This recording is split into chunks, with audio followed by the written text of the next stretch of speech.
GU Self-Storage, conveniently located near the Harmon McDonald's. We offer affordable rates, online payments, and auto bill pay for your convenience. Plus gate access daily from 6 a.m. to 9 p.m. Call us today at 648-7867 for more information.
Sinya uli di sombranza tanmak e zuita saluda antes di niga radzaudzan malak estrezas durante todo el memu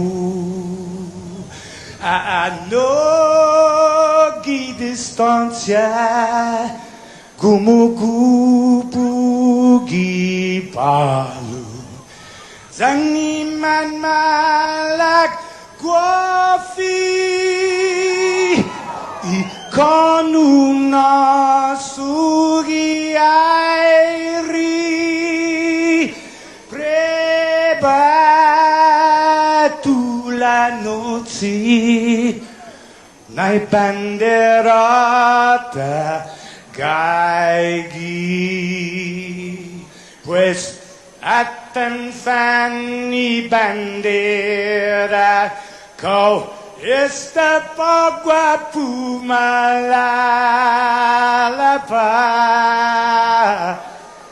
giluk tanu man libri sentamiti man ko thee.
on. Let me blow the cool. I don't have a cooler in here, so the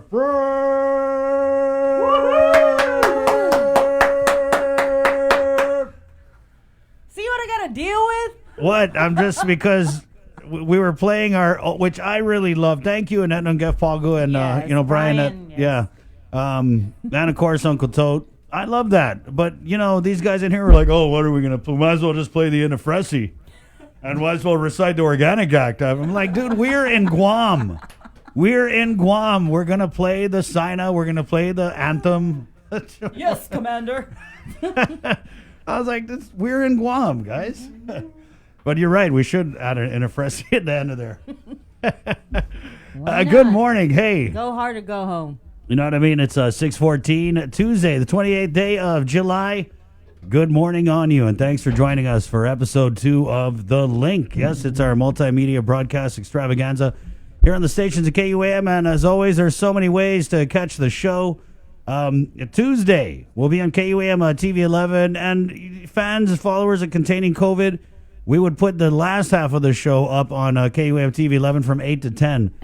But for The Link, right, Bree, we kind of switched that up because being in P-Core 3, we're thinking a lot of you guys are getting up and going to work, and school's going to be starting soon. So the first half of the show is now up on KUAM TV 11. So good morning to our KUAM TV 11 viewers. And that's on Tuesdays through Fridays. Then on Mondays, it's on TVA. There was some the scheduling issues with that, so that's why we're on 8 on Monday and 11 on Tuesday through Friday. Right, and it's a brand new show. We got a lot of stuff going on for you guys today, guest wise, but also starting today. I'm really excited. This kind of took me by a surprise. This year, 2020. Oh my goodness, just all kinds of crazy. But let's not forget, there's an election coming up. Mm-hmm. And the primary, it's August 29th, I believe, right? August 29th. I was on leave. Anyway, it's the last weekend in August, the Right. last Saturday. Yeah. And as you, or probably not you, but there was an effort to stop the primary election, but Right. it is going forward. The senatorial candidates, we're going to be scheduling them on our show. It's the last hour from 9 to 10. It's our election program all the way through to the primary election. So today we have several senatorial candidates. Right, we have on the show. Legislative Health Oversight Senator Teresa Lahi. We've also got Minority Senator Jim Moylan, Democrat Senator Clint Rigel, and closing it out will be a new candidate from the Republican Party.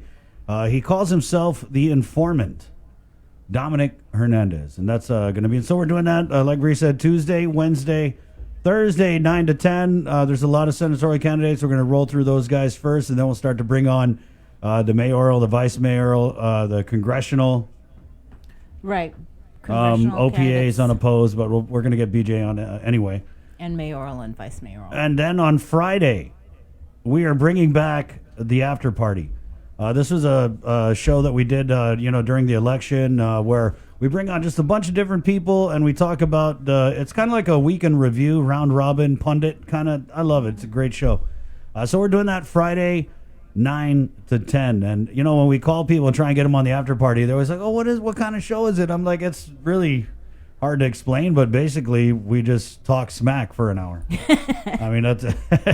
So we'll be talking about all the candidate interviews that we run through during the week, but mostly what ends up happening is we end up talking about the news and other events that happened, and we've got a pretty great panel coming up for this Friday's after party. So We do. that's going to be awesome. We'll tell you more. But just wanted to clue you in on what's going on with our programming election-wise. So that's today, 9 a.m., and then remember, like Bree said, Tuesday, Wednesday, Thursday, candidate interviews pretty much for the next month, and then every Friday we'll cap it off with the after party from 9 to 10. It is 6:18, and the show is proudly brought to you by Calvo Enterprises, IT&E, and Ambrose. Again, it is The Link with Sabrina Salas-Mantanani at 6:18. Let's go ahead and take a look at news, Bree.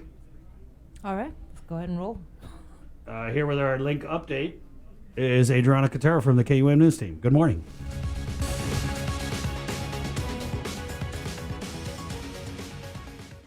Half a day and good morning, everyone. I'm Adriana Cotero with your headlines here on The Link.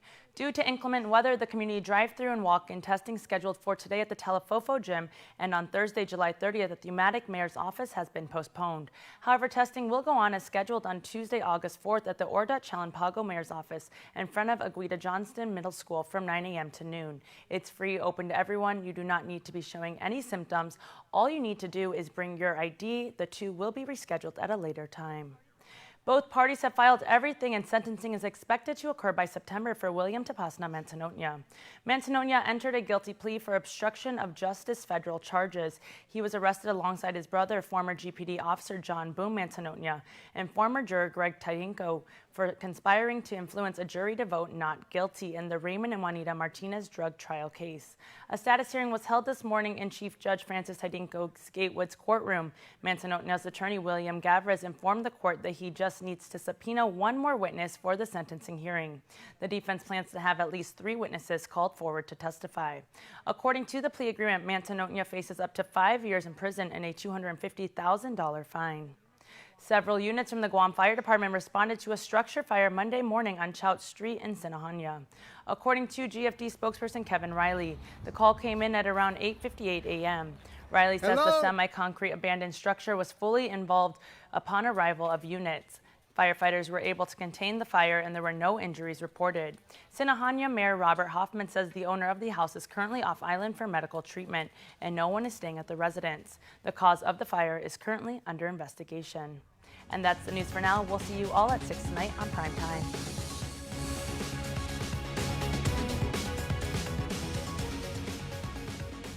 Adriana in more news. Guam Fire Department firefighter 37-year-old Dominic Salas has been arrested for illegal possession of a controlled substance, among other charges. KUAM has learned Salas is stationed at the Inarajan Fire Station and was off duty at the time of the arrest. He is booked and confined at the Department of Corrections. KUAM has reached out to both GFD and GPD for a comment and is still awaiting responses. Guam recorded 9 new cases of COVID-19 on Monday. That's out of 683 samples tested. 5 testing positive at Public Health, 3 cases testing positive at GMH, and 1 confirmed case was tested in Arizona and was notified of the test results upon arrival in Guam. Out of the confirmed cases, 7 reported recent travel to the U.S. mainland, with 6 cases identified in a government quarantine facility. To date, there have been a total of 346 confirmed cases of COVID-19, with 5 deaths, 291 released from isolation, and 50 active cases. Of those cases, 297 are classified as civilians and 49 are military service members. The Republican Party of Guam calling out Governor Lulian Guerrero in a release stating she needs to end the facade that the financial state of our government is, quote, great.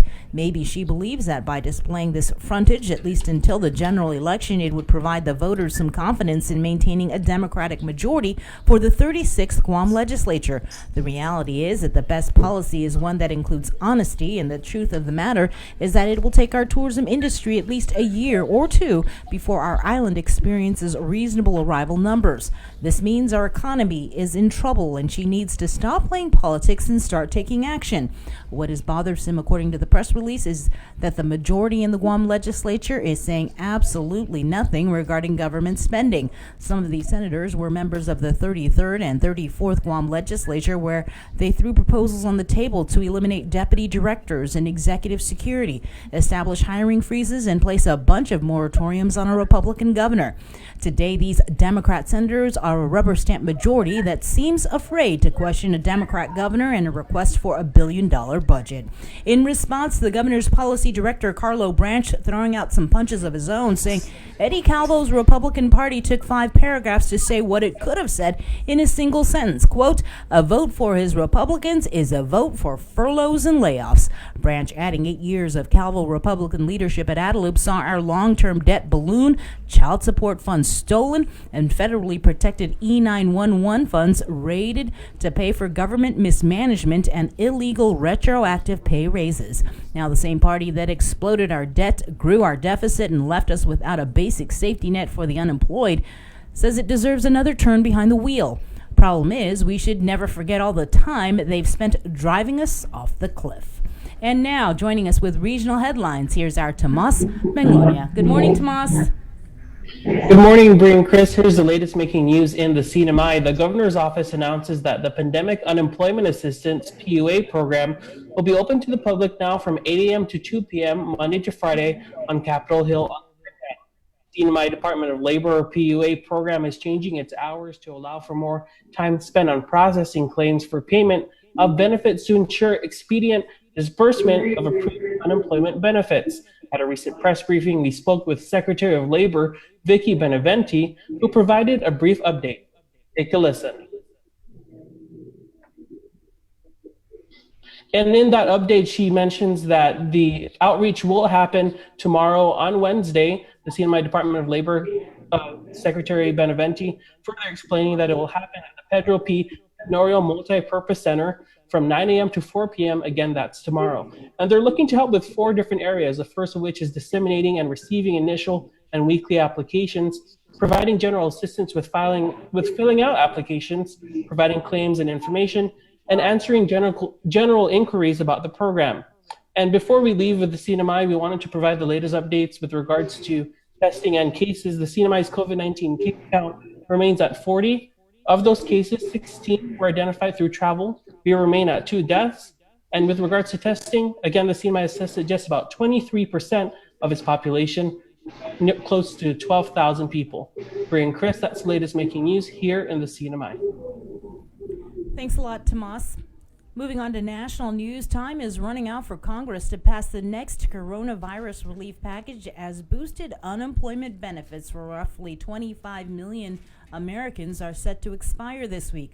Skylar Henry has more details from the White House, where a close advisor to President Trump has now tested positive for the virus. National Security Advisor Robert O'Brien is the latest Trump administration official to test positive for the coronavirus. The White House says there is no risk to President Trump, but the two have been in the same room recently. President Trump is headed to a pharmaceutical manufacturing facility today. Working at warp speed to make sure we have the manufacturing capability to produce 1 billion doses of vaccine in 2021. The president's trip comes as Republican leaders are preparing to unveil their $1 trillion coronavirus relief package, despite opposition from some within their own party over the price tag. Half the Republicans are going to vote no to any Phase 4 package. That's just a fact. Treasury Secretary Steven Mnuchin and White House Chief of Staff Mark Meadows spent the weekend on Capitol Hill negotiating with Senate Republicans, and they're optimistic the bill will eventually pass. The administration and the Senate Republicans are completely on the same page. Mark Meadows and I were up yesterday just working on technical issues in the drafts. As it stands now, the GOP proposal would ensure unemployed workers get no more than 70% of the wages they made before losing their jobs. Republicans are opposed to the current $600 per week payments, which expire this week. We have come to 3 cliffs this week: unemployment insurance, protection for renters, protection for state and local government workers. Negotiations haven't even begun with Democrats, but there are areas where the two sides agree. Democrats and Republicans do agree on another round of $1,200 checks for most Americans and extending eviction protections until the end of the year. Skylar Henry, CBS News, the White House. This could take several weeks as there is opposition over how much money to spend on coronavirus testing, money for schools and money for state and local governments. In your Banking 671 report, regardless of your income or your overall financial health, chances are you use your checking account as the backbone of your personal financial planning. Many of us have most or perhaps all of our paychecks deposited to our checking accounts each pay period. We then have automatic bill payments set up to pay bills, and we can set periodic withdrawals from our checking accounts to fund our retirement accounts and investment accounts. Because we rely on our checking accounts so much, it's absolutely vital that we keep our checking accounts safe and secure. Here's some tips to help you protect your account. Leave your checkbook at home. Choose a unique PIN. Keep your banking app secure, set up alerts, and review your monthly statements. By developing positive habits when it comes to keeping your account secure, you'll have a better chance of avoiding any account compromises. That is your Banking 671 report, brought to you by the Bank of Guam and Coast 360. And finally, just another reminder that this morning on The Link, we are kicking off our Decision 2020 interviews with the candidates. Joining us in the 9 o'clock hour are Democrat incumbent Senator Therese Terlahi and Clint Rigel, Republican incumbent Senator James Moylan, and newcomer Dominic Hernandez. Again, that is 9 o'clock right here on The Link. All right, thank you. 629. Again, The Link proudly brought to you by Calvo Enterprises, Ambrose Inc., and IT&E. We're going to take a short break. Coming up on the show this morning, go to run down some of the guests we're going to have for you guys. We'll get Dr. Tom Shea. I don't know, he used to post pictures of cute little babies on his Facebook. Yeah, his grandson, Maui. Yeah, and lately he's been posting a lot of stuff that's very critical of the governor's COVID-19 response and the quarantine procedures and policies. What else is new? Hey, man, but you got to have people like the doc being critical, right, and looking at things. I'm like all that. for it. I think the more people that we have, the more viewpoints that we have. I mean, I don't necessarily agree with some of the stuff he says, but, the more the merrier. I like it. So he's coming on. We're also going to go behind bars. But don't worry, we're going to be able to get back out again with the Department of Corrections and Major Anton Uggan. Also, from the Department of Public Health and Social Services to talk about contact tracing efforts that are ongoing. We'll get Annette Uggan, who is the lead contact trace investigator. Also, scheduled to Zoom with Dr. Vince Akimoto. So we hopefully going to bring him on as he had some interesting stuff going around on WhatsApp. And then from the Republican Party of Guam, he is the chairman of the party. He's also a candidate for senator, but he's not allowed to talk about his candidacy. So we'll get former Senator Tony Atta. And then we've also asked the Adelup Policy Director, Carlo Branch, if he would jump in on that by way of Zoom, because it's a little back and forth going on here with the press releases. And Carlo had said that he's going to try and catch a ride to work early so that he can jump on this Zoom. So that's going to be pretty interesting. And then our standing Tuesday call with the Lieutenant Governor of Guam has carried on over from containing COVID. So he'll be coming on in the 8 o'clock hour. And then at 9, before that, 8:45 or around that time, we'll get Sergeant Paul Tapao from the Guam Police Department. A lot of stuff always going on with crime and cops. And, one of the things I wanted to ask him about was this raid that went down. Yeah, this big raid, and we had like a whole fire department, hazmat crew come out, GPD. And then one of the guys they arrested, it's like $3,000 bail.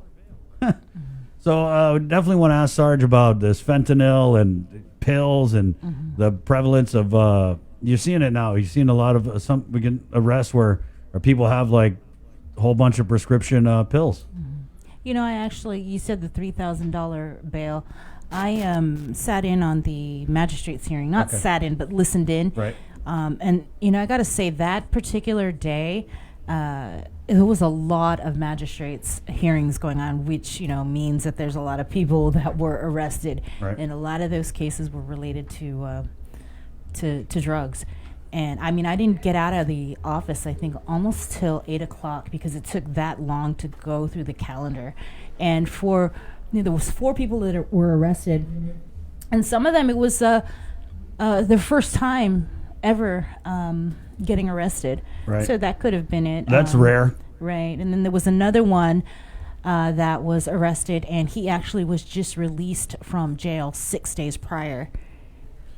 Yeah, it's pretty frustrating. Is with a lot of these, these meth busts where, God, how stupid are these crackheads, dude? It's like, how many times do you got to read about a stupid crackhead putting the wrong license plate on a car, and they get pulled over? We just had a story about it yesterday. And with so many of these busts where you're getting these people pulled over and they've got like the straws and the baggies with the meth in there. A lot of times when you're reading these stories, it's like they were on pretrial release for another bust. Yeah. Sometimes they're on like 2 busts, the third bust on pretrial release. Yeah, that's pretty sad. It is. Obviously, you talk about a pandemic, like methamphetamine to me is a bigger problem than COVID-19 on Guam. When you have the Federal Drug Enforcement Authority what is it? Authority or agency? DEA? Yeah. Yeah. Anyway, when you have them talking about Drug Enforcement Agency. there is so much ice on Guam. You know, they said, "Oh, we don't have ice in the equator." Yeah, we do. Yeah, we do. There's just so much. We just had a firefighter busted for Yeah, this. there's just so much ice that the price of a gram has dropped. It's almost cheaper than a joint. That's how much ice. The drug dealers, they're having a huge party with you guys. They're just, it's coming in here, it's coming in there. Obviously, it's coming in everywhere. Mm-hmm. And the sad thing is, what are we doing about it? Nothing. Not doing anything about it. And not just going after these drug dealers, but also rehabilitation and recovery. You don't hear a whole lot about it. I mean, I think that would probably be a good conversation to have with I'm tired of having that. Ariola, I'm tired of having that over at conversation. Guam Behavioral and Health and Wellness Center. I mean, maybe they do have some programs that we're just not hearing about. But the fact that you have just what's the Lighthouse and you have the Guam Behavioral Health and Wellness Center, it's not enough. So yeah, and then, so I was over at the prison earlier this year talking with Mark from the RSAT program. This is the Residential Substance Abuse Treatment Program, and this is a program. I mean, obviously, if you're reading every single day about, a dozen people getting busted for ice, they're going in jail. Obviously, the jail is just full of addicts. But they only have space for like 15 people in this RSAT program. So there's just not enough services. It's a point where the backup for the services, it's crazy. I mean... Yeah. And, you got to give it up, too, for the people that have recovered, that have been battling this. Their fight against drug abuse and substance abuse. So kudos to them that have made it through and using their experiences to help others. Right, and we see a lot of that. One of the guys that I follow on Facebook, and I know you interviewed Jesse Mendiola too. Yeah, great guy. This guy, it's so positive because you can recover and you can kind of do that, forget where you came from, right? But I really appreciate it when you have someone who's pulled himself up out of crazy circumstances, and instead of getting up and walking away, the first thing they want to do is help other people up out of those circumstances. And so, I follow him on Facebook, and I see a lot of his posts, and with Tolgi and Lighthouse Recovery Center. It's really great to know that there are many people. My friend Eric Bora is another great success story. I mean, there are people who have beat meth. There are people who have done it. You know what I mean? There are people who haven't. But if you're sitting in there in your car with, baggies and a improvised glass pipe and thinking that, this is rock bottom, I just want you guys to know that there are people who have beat it. They've been right there where you guys are at, maybe worse. I know my mom's brother was... it was crazy. I mean, dealing, stealing, stealing from the family. It was nuts, absolutely crazy. So I've lived with people who are addicted to meth. I know all about it. I know everything that you guys go through. And that, it's touched almost every family in one way or another on Guam. So if you're there at the bottom and you're just thinking there's just no way, just know that there are people who have been right there or worse, and they've done it and they've beat it. So yeah. I don't know how we went off talking about I don't that. either. I was like, we're about to take a break, but then I was thinking, with this meth stuff, it's nuts. There needs to be, but you know what it is? It's not a glory issue. It's like the prison, No one is going to be like, hey, way to go with the prison. They just don't want to throw any money at it because there's no political payoff. If the prison was running perfectly, no one is going to say, hey, good job, Gov. Hey, vote for those senators. That prison's all right. It's just these people are forgotten, along with the homeless, the drug addicts, the inmates, the detainees. They're, the dregs, really. There's no real impetus to do anything. I think we need to do more, definitely. All right. We deserve better. Yeah, it's 6:37. We'll take a short break, and we're coming back, talking about the prison. We'll get Major Anton Uggan on the line right here on The Link on Breeze 93.9. Good morning. Summer.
The Birthday Club is presented by KUAM and Cold Stone Creamery.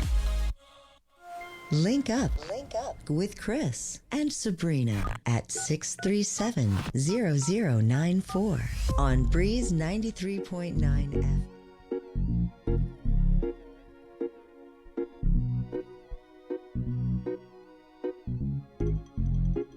We came as 50 plus 1. Yeah, we got to know each other. We had so much fun that we promised forever. And this time flew by. We got so much closer. Saying goodbye became so much harder. But then we went our separate ways for summer. Did what we had to do with others, and then the news came that you had gone away. So I began to cry like good a morning. mother losing her baby, like a boy. Morning, Bree. Good morning, everyone. It's the Link 642, Tuesday, the 28th of July. A little bit of Xavier Pride for all our FSM fam, 50 plus 1. Good morning. Hey, good morning to our Facebook Live viewers on the Edward R. Murrow award-winning social media networks of KUAM. Ooh, I like the sound of that. I do too. So good morning on you guys. Please share the broadcast if you can. There's a lot of info coming out. 6:43. Let's go ahead and go behind bars here, heading to Mingilao, inside the Department of Corrections, or is it Underwater World? I'm not quite sure. I didn't know they were open at this time, Major. We'll bring on Major Anton Uggan. Good morning, Major. Hi, Anton.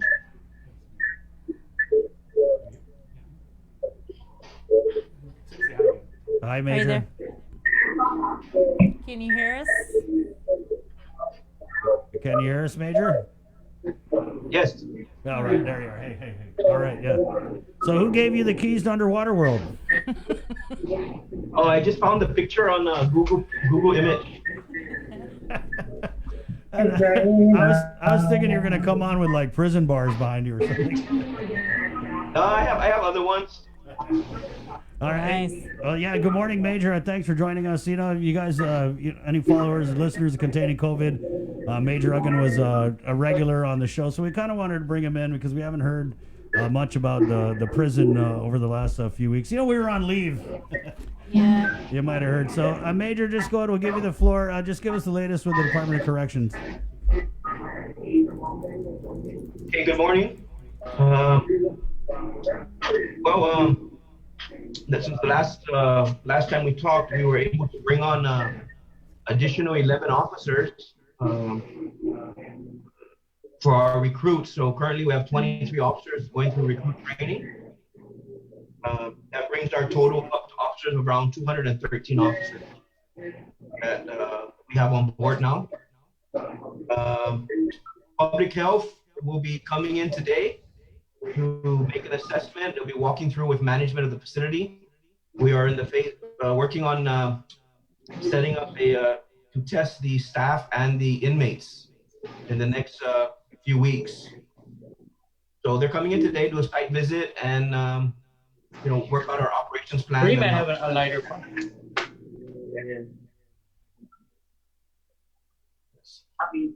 So mine is almost like 6. Joe? Okay, it sounded like somebody was Hello? in the background. Are you there? We're Major. We got a Zoom that's not muted out there. Hello? Okay. Yeah. Hi, Major. Yeah, you there? You were mentioning today Public Health was going to be going out there to do some assessments as they prepare to do mass testing of staff and inmates. Can you tell us a little bit more about what was there something that prompted that? No, not necessarily. As of now, we still don't have any inmates that have shown any symptoms of COVID. As you know, we did have 2 officers in the past that did test positive. That has been cleared up already. They are back to work. From the beginning, the director has always wanted to test the inmates, but again, the the community, I bet, public health had to deal with the community first. Now we're looking at moving into our prison population, just as a precaution. Again, that it's something the director has been pushing for, and public health is now willing to address our inmate and staff officer population. So again, they're going to be coming in today, doing a walkthrough, looking at our sites where we can stage this, and from there we'll develop our plan and execute that plan. How many inmates are at, and this includes pretrial detainees? Yeah, this is going to include everybody. So right now our population is around 635. That includes about 130 down in Naganya. So we're going to do all of them. We're going to at least provide it to all of them. Okay. And staff, how many staff? 220. There's 25 staff, including the parole officers and civilian workers. What about again with the inmates? Again, this is we cannot mandate that every inmate take it, because as part of the testing process, they have to sign a consent form. But it's going to be offered to everybody, and we're pretty confident that most of the inmates will take the test. Right. Major, I know when we had spoke a little while back, you had said one of the concerns about testing the inmates was that if you get some positive hits, you then need to segregate and isolate these people. And you had brought up that there were space issues, obviously, at the prison that may prevent you guys from doing that. So has that been resolved? Is there any kind of program in there? Or, do you guys do anything, move stuff around, or just in the event that you do get some positive cases? Yes, I mean, we've identified one of our other units called Post 7.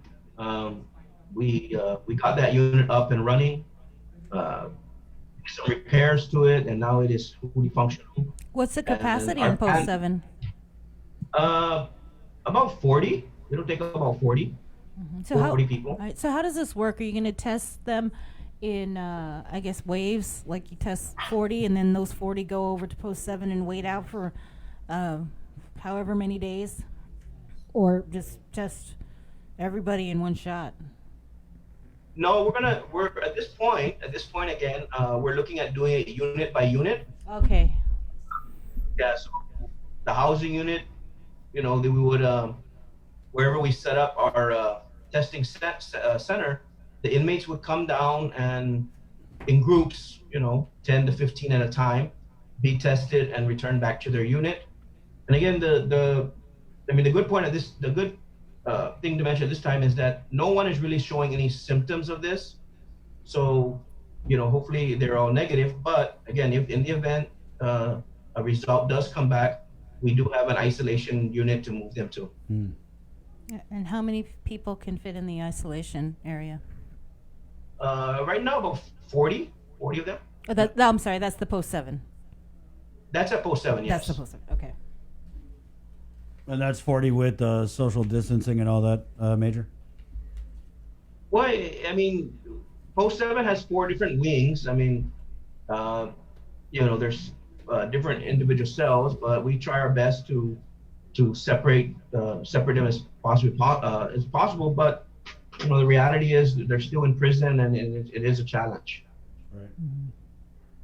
What about contraband and the incoming? What's the status on that? Are you guys still getting people throwing ice over the fence?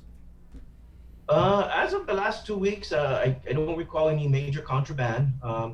Sometimes we do our shakedowns and we find nuisance contraband, excess items. Copenhagen tobacco products has been the big one. As far as incoming, we are working at another plan for, I believe, the first week of August to have incoming, a drive-up incoming like we did last time. And so we're just working on the details to finalize that plan, and then information will be going up to the inmate population soon. I wanted to go back to the testing. Say that you conduct all the tests of the inmates and the staff that are currently at DOC, including the pretrial detainees, and say they're all negative. What happens when you have an arrest and you bring in somebody into DOC? Are they going to be tested as well to keep COVID out, or to ensure that COVID doesn't come in? Or Oh, they didn't think of that part. No, I don't think we're gonna be able to do that because the arrestings, it fluctuates. Sometimes there's 5, 6, 10 people within a 24-hour period. The time and everything fluctuates of when they come in. But, one of our, ideas is to train our nursing staff to be able to test. Now, whether or not that's going to be, they're able to do that at this point, that's something we still need to work out with public health moving forward. The tests that are going to be conducted, are they PCR tests or are they serological tests? It's this. I believe it's the same one they're using in the community. The Q-tip test. Where they swab you, yes. Okay, up your nose. Okay. So you got to say it, Breed. That I don't even know what is serology. That's the blood test. Serology is they poke your finger. Yeah. Okay. I believe at this time it's going to be the swabbing, the same one that they use on the community outreach. Right. Okay. Right. What about so if you have these people coming in new to the prison, Major, what if you did like a quarantine? You have an area where, hey, you're new, we can't test you, but we don't want to put you in with everybody that we just cleared, so we're going to go stick you over here. Well, right now, with all the new arrestees, they all go to Agana. So no one comes up to Manila. Everyone goes to Agana. We do have an isolated area down there where we try to keep all the new ones that are coming in for at least 14. How realistic is that? There's not a lot of space down there, right, Major? How much space you guys got? And these stupid people keep committing crimes and getting arrested. Well, we have moved some of them, up here.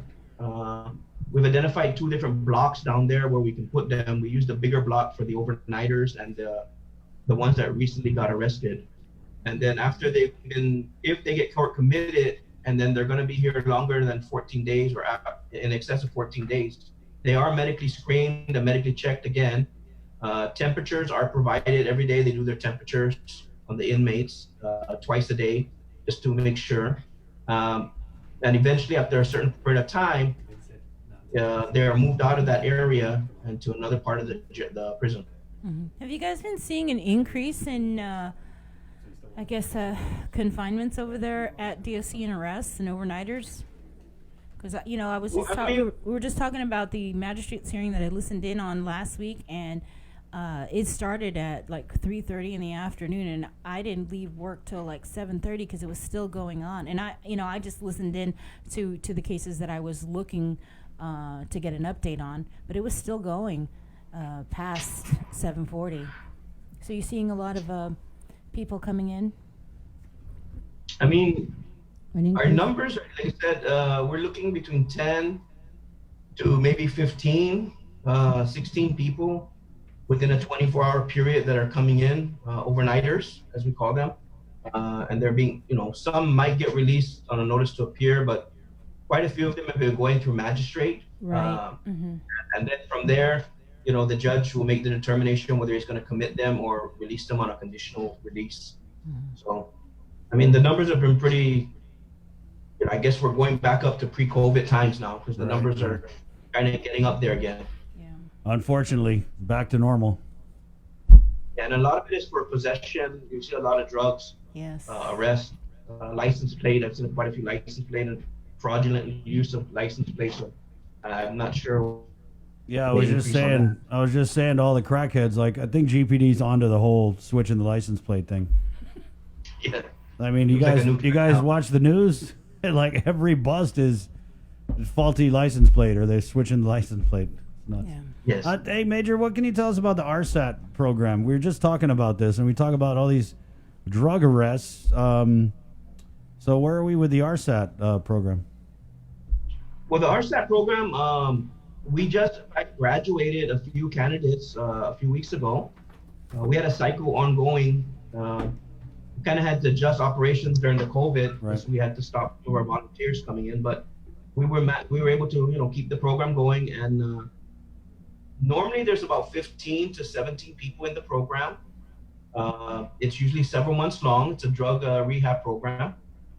We usually have about 2 cycles a year for that. There's some strict criteria on how to get into it. You have to be within a certain time frame of your release. Your charges have to be around drug usage, or your crime itself may have drug may have contributed to the crime itself. But all the candidates are screened. You cannot have any disciplinary incidents while in prison. And so it's a pretty stringent screening process. And once you're in the program, it's an intensive drug program that starts out early in the morning by 5 o'clock in the morning. They get up, do PT, exercising, and then they have an entire day of classroom training. And we have caseworkers and other people that give them some classes and stuff. And this goes on for several months. Wow. So you graduate around 70 or what, 30 people a year or so? Between 30 and 40? Yeah. Yes. I mean, sometimes too, Chris, we have cases where they join the program. But you have to remember, these drug rehab programs are not easy. They are intensive programs. Of course. And so at times, we will have people, inmates themselves, drop out of it. They don't want to do it no more. They don't like the regimen. They don't, they don't really want to participate anymore, because it is drug rehab is a difficult program, and it takes a lot of commitment on the side of the inmate to want to get better. Right. And we've had every cycle, we've had a few that drop out. Right. They just don't want to do. They don't want to do the work no more. What about they believe they're a wait list, Major? So you have people who are dropping out, but are there people who are trying to get into this program, but you guys are only able to give 17 bodies a shot? Yeah, the space is because again we're looking at classroom size and group components. So teaching them and putting them in groups, you don't want too big of a group that you can't manage properly. And so the average is around 17 people at a time. Right. And again, it's a program, so when you start it, they don't necessarily bring people in from the outside while this program is ongoing. Because it's like, for example, if you're going to college, you go to school, you start the program on a certain day. Students don't just come in 6 weeks later into the program and try to complete the courses. So it's basically the same format as that. They do it as a group. It's a group activity. Major, what's it like when you, because we're talking about this, we read these stories about these people who are busted for meth, and then you find out, they were just busted last month, and you find out they were busted a couple months before that, then you find out they did a couple years in prison for meth. So what's it like on your end? Because there is obviously there's that human side of it where you see these guys just, coming back in for the same stuff. Recidivism. Yeah. What's that like? When do you give up on these people? When do you, not? Well, you don't want to give up on anybody. It is frustrating to see some people with promises that they've done good in prison. They've tried to take advantage of whatever program is available, and for some get out and they do well for several months, and then life takes over, whatever issues take over of them, and they end up reverting back to the drug use. It's a very, very hard habit to break, and they end up back in the system. I mean, we had one inmate that was released not too long ago after several years in DOC, but he is now back again. And you're talking about Bruno Simmons? Yes. Yeah. And, it's just unfortunate, man. We tried to help him. Even the judge, judge really tried to help him, and we gave him the program, but he walked away. He decided on his own, I'm going to walk away, and he went back to using again, and now he's back in our custody again. So remember, rehabilitation, it's again, it's easy to say rehabilitation, but one of the major component of it is the inmates themselves really got to want it. It is a struggle, but they have to be able. They got to make that decision that they want to be better and that they're tired of this lifestyle. And right. Yeah. That's probably the number one obstacle they have to get over in their life, is they have to make that conscious decision that I don't want to live like this no more, and that's pretty tough. It is hard to break these habits. Yeah, everyone I know who's beat meth or who's beat anything from alcohol to cigarettes or whatever, it just comes down to that moment. At least from what I see and what I've gone through, it comes out of that moment where you're just like, I don't want to do this anymore. I don't. And you're right, it does. There does have to be that kind of like moment of clarity, I guess, is what they call it, right, Major? But the temptation, I mean, it's great. You think people go to prison to get clean, but a lot of times there's more drugs inside than out.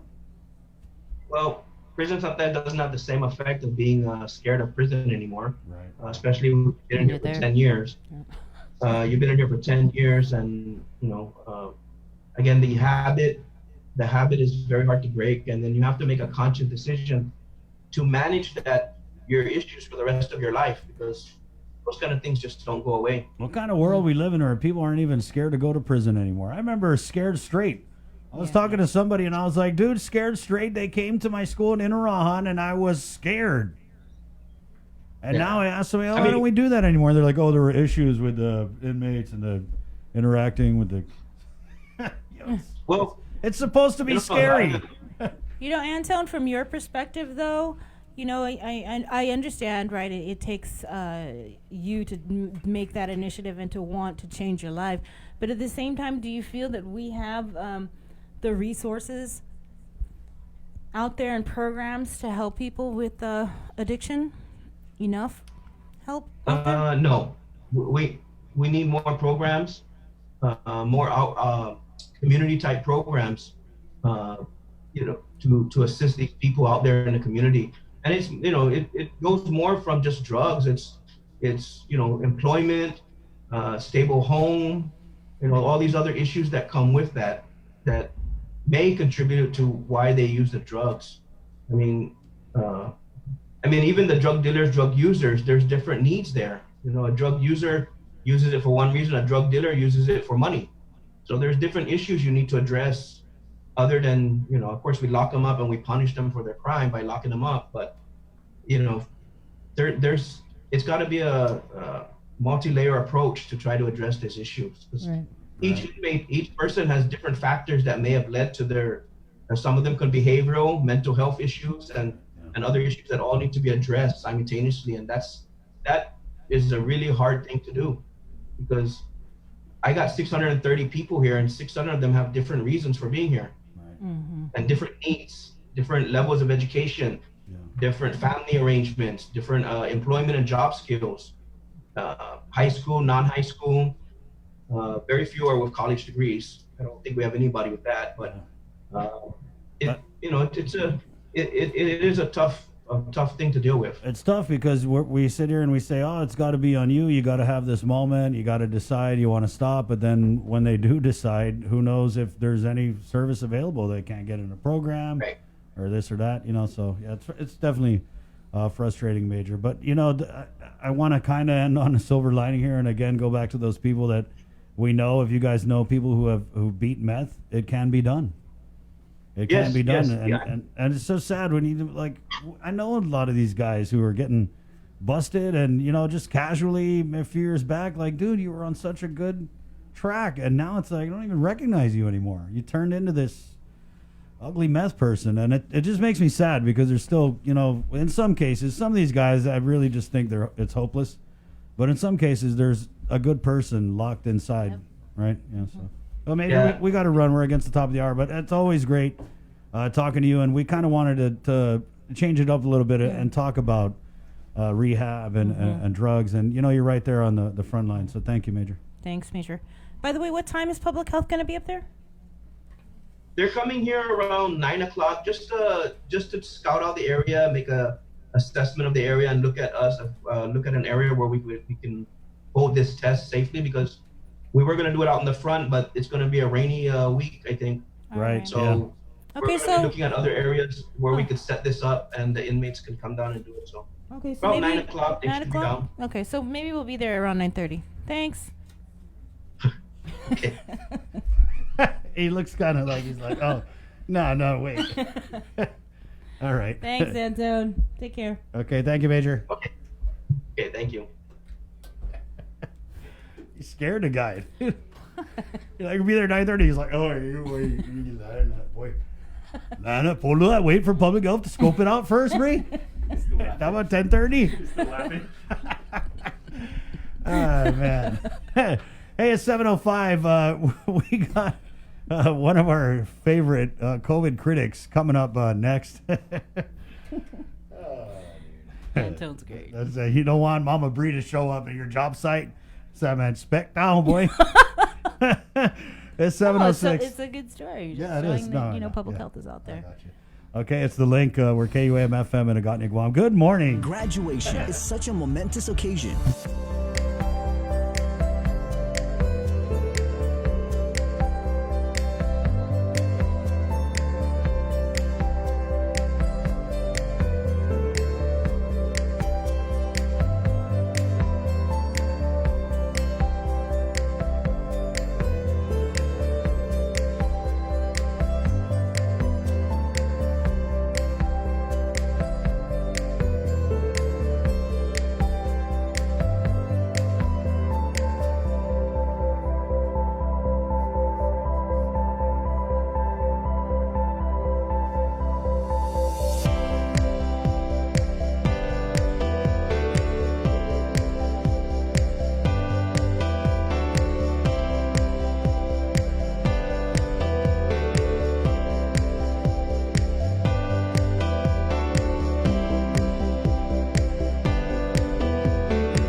GU Self-Storage, conveniently located near the Harmon McDonald's. We offer affordable rates, online payments, and auto bill pay for your convenience. Plus gate access daily from 6 a.m. to 9 p.m. Call us today at 648-7867 for more information.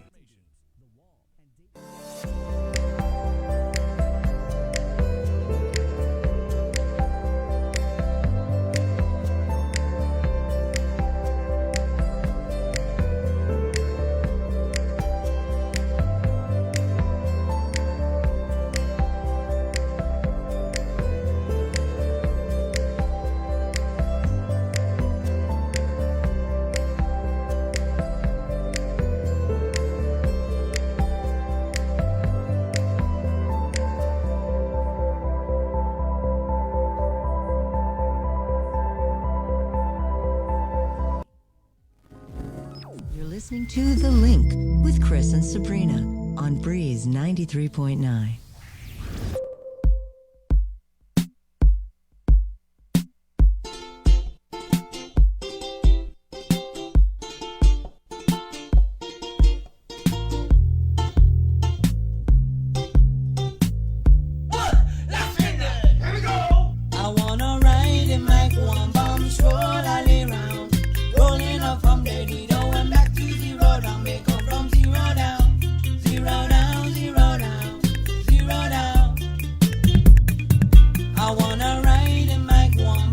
rolling around. Rolling up from the Lido and back to zero down. They come from zero down. Zero down, zero down, zero down. For me, soldier rise, coming back to this rhythm. Feeling alive by an eye reggae paradise. For me, soldier rise, coming back to this rhythm. Feeling alive by an eye reggae paradise. Every time we jam and you know we got that vibe. Good morning. It's the link. Had to let that one play for a little bit. Last minute. Zero down. I don't know. For me, these vocal songs, they take me back to when this song first came out. I remember hearing this for the first time. I said, boy, I want to put that record on the radio. Wow. Of course, they're from Zero Down. It's Last Minute. 712. It's the link. Cabo Enterprises, Ambrose, and ITNE proud to present this multimedia broadcast extravaganza. And hey, we'd like to hear from you too. 637-0094. We'll go to the phones now where he's been pretty busy on the Facebook here. Dr. Tom Shea. Good morning, Doc. Good morning. Oh, hey, good morning. How are you? Good. Thanks for joining us. Nice office. Nice helmet.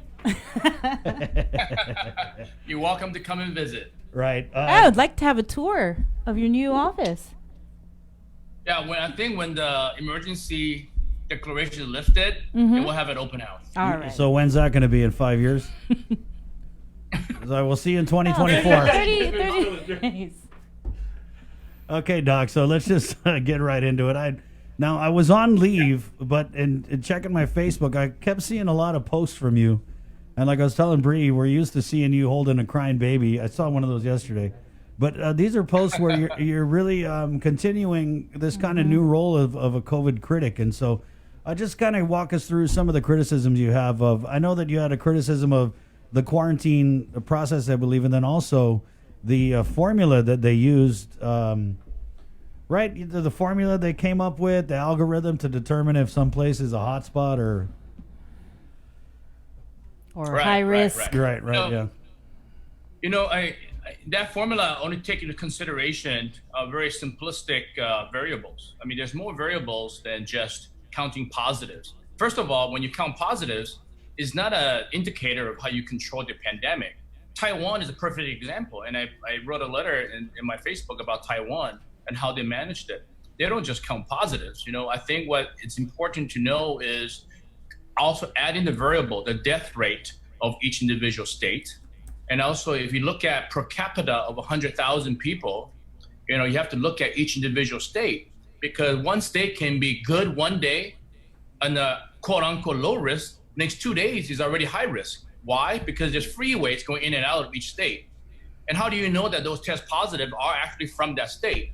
By the time they test positive, it could be a transient visitor already out of state. But the point I'm trying to say is that there is no formula or algorithm that's going to fit for every single state. So I think you have to take into consideration each individual area to making sure that we take every single variable into consideration. One of the biggest one is hospitalization and access to care.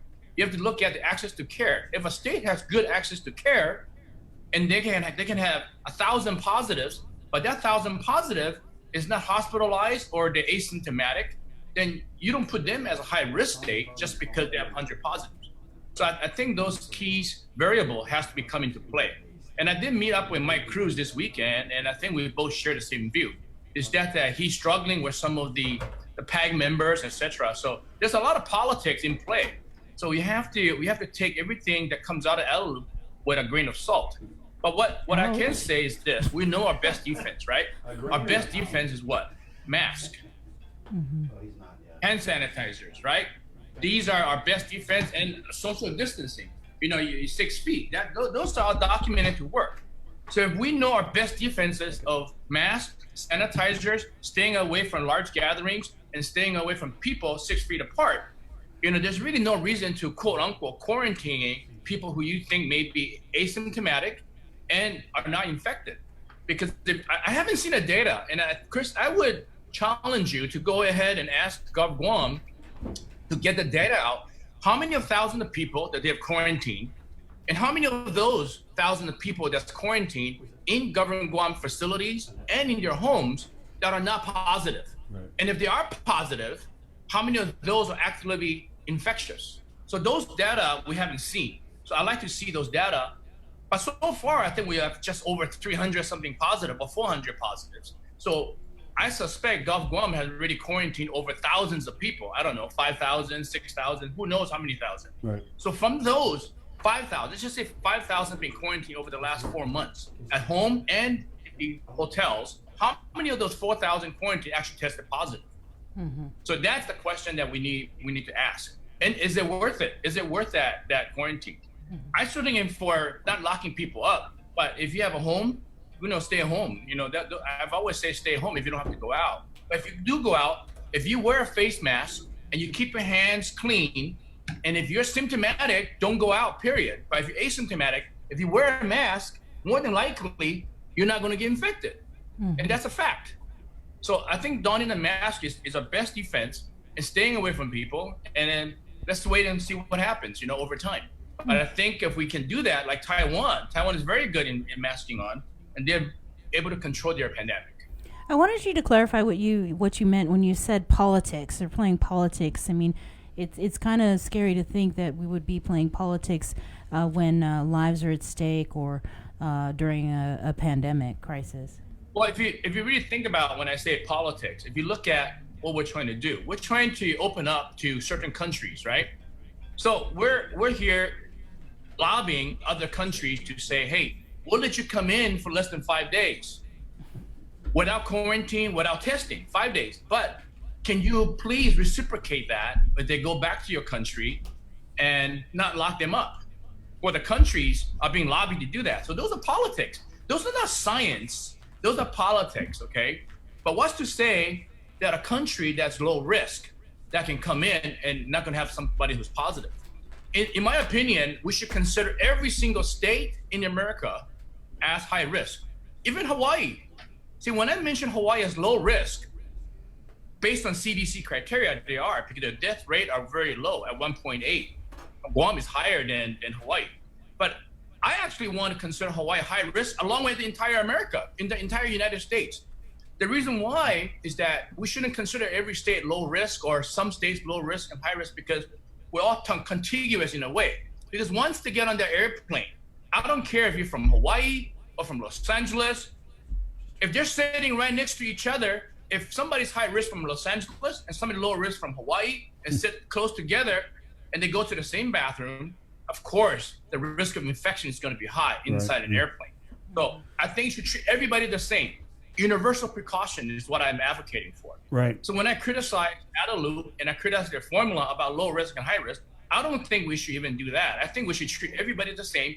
Universal precaution. That's what I advocate for. Mask, sanitizer, and distancing. I think that's how we're going to get over this. Because that's our best defense. So, Doc, if it's Governor Tom Shea calling the shots, how would you run our quarantine policy? What would your quarantine policy be? If I was governor? Yeah. I would declare martial law from the very beginning and lock down the airport. That's the first thing I would have done, same as Taiwan, is close the borders.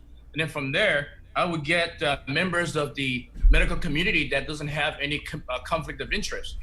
And what I meant by that is if you look at Taiwan have the Ministry of Health, and they actually work with a private physician, a clinic on the outskirts. And the physician and clinic on the outskirts from Taiwan doesn't ask for thousands of dollars just to maintain a tier 2 clinic. Those are voluntary work that we do.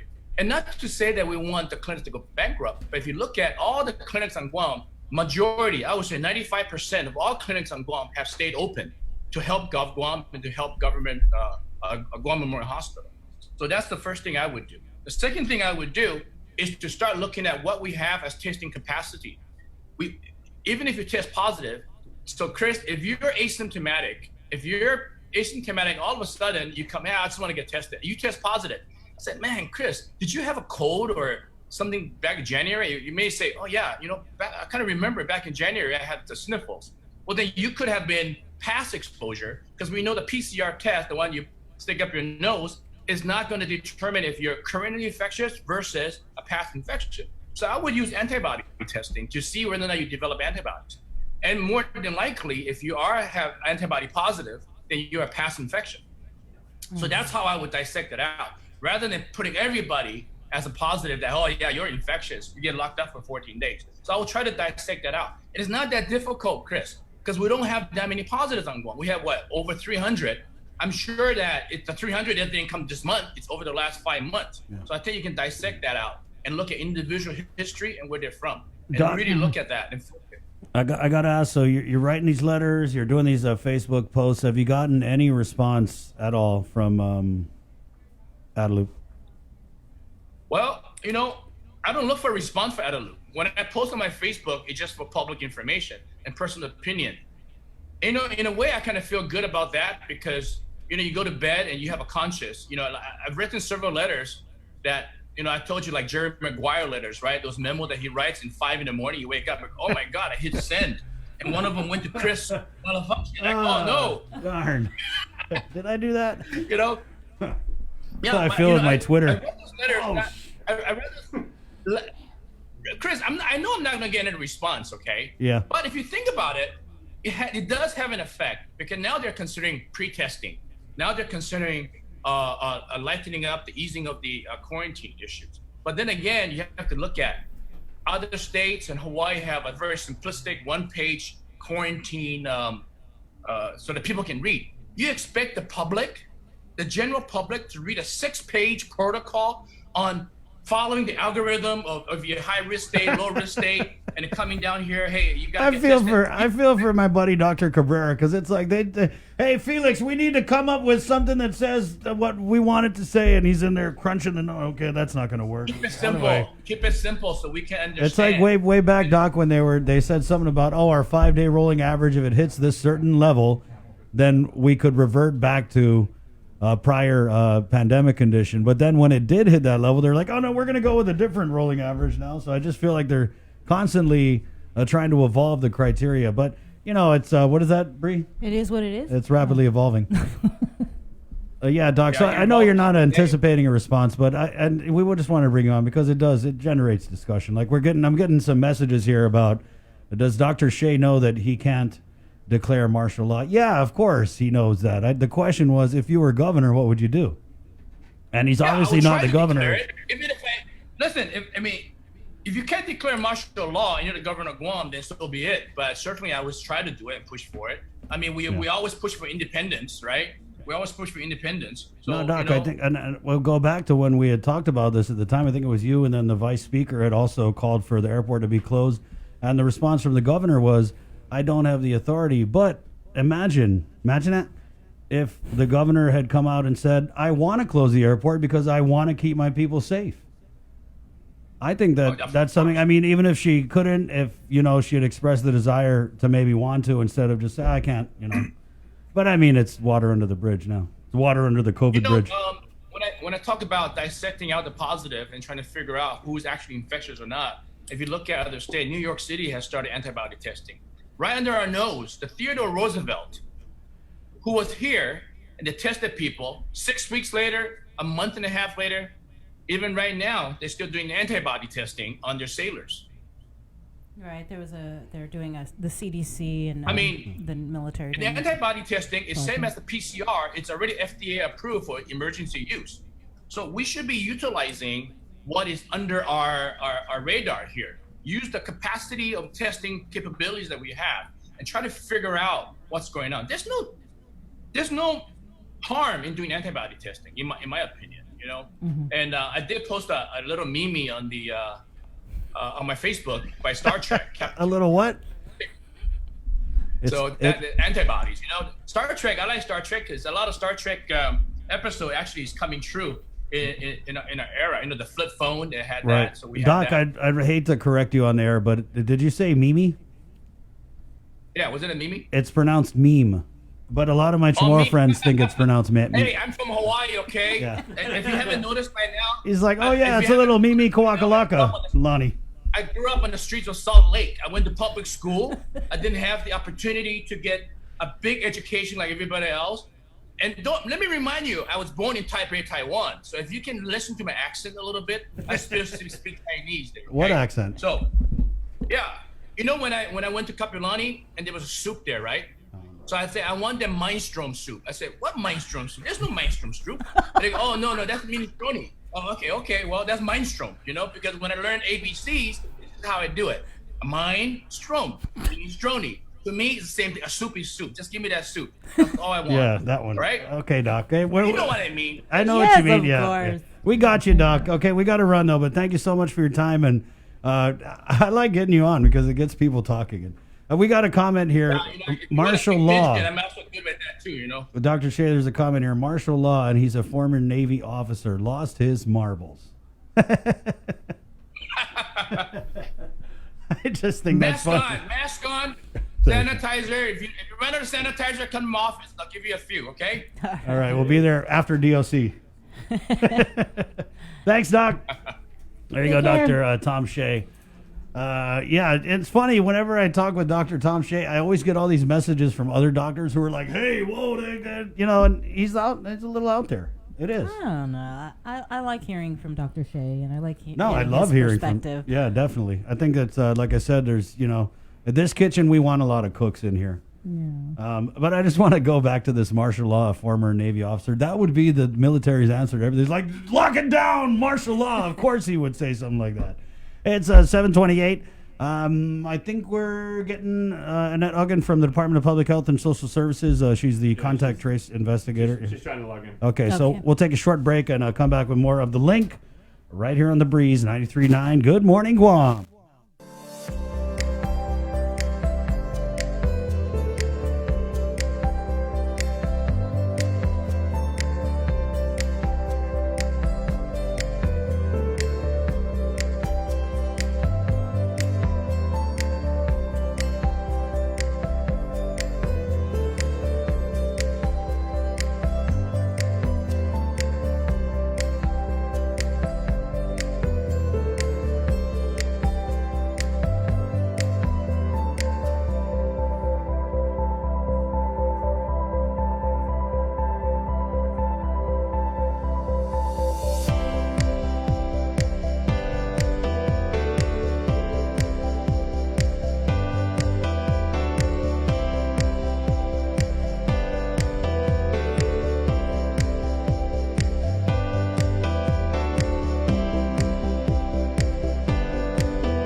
Yeah.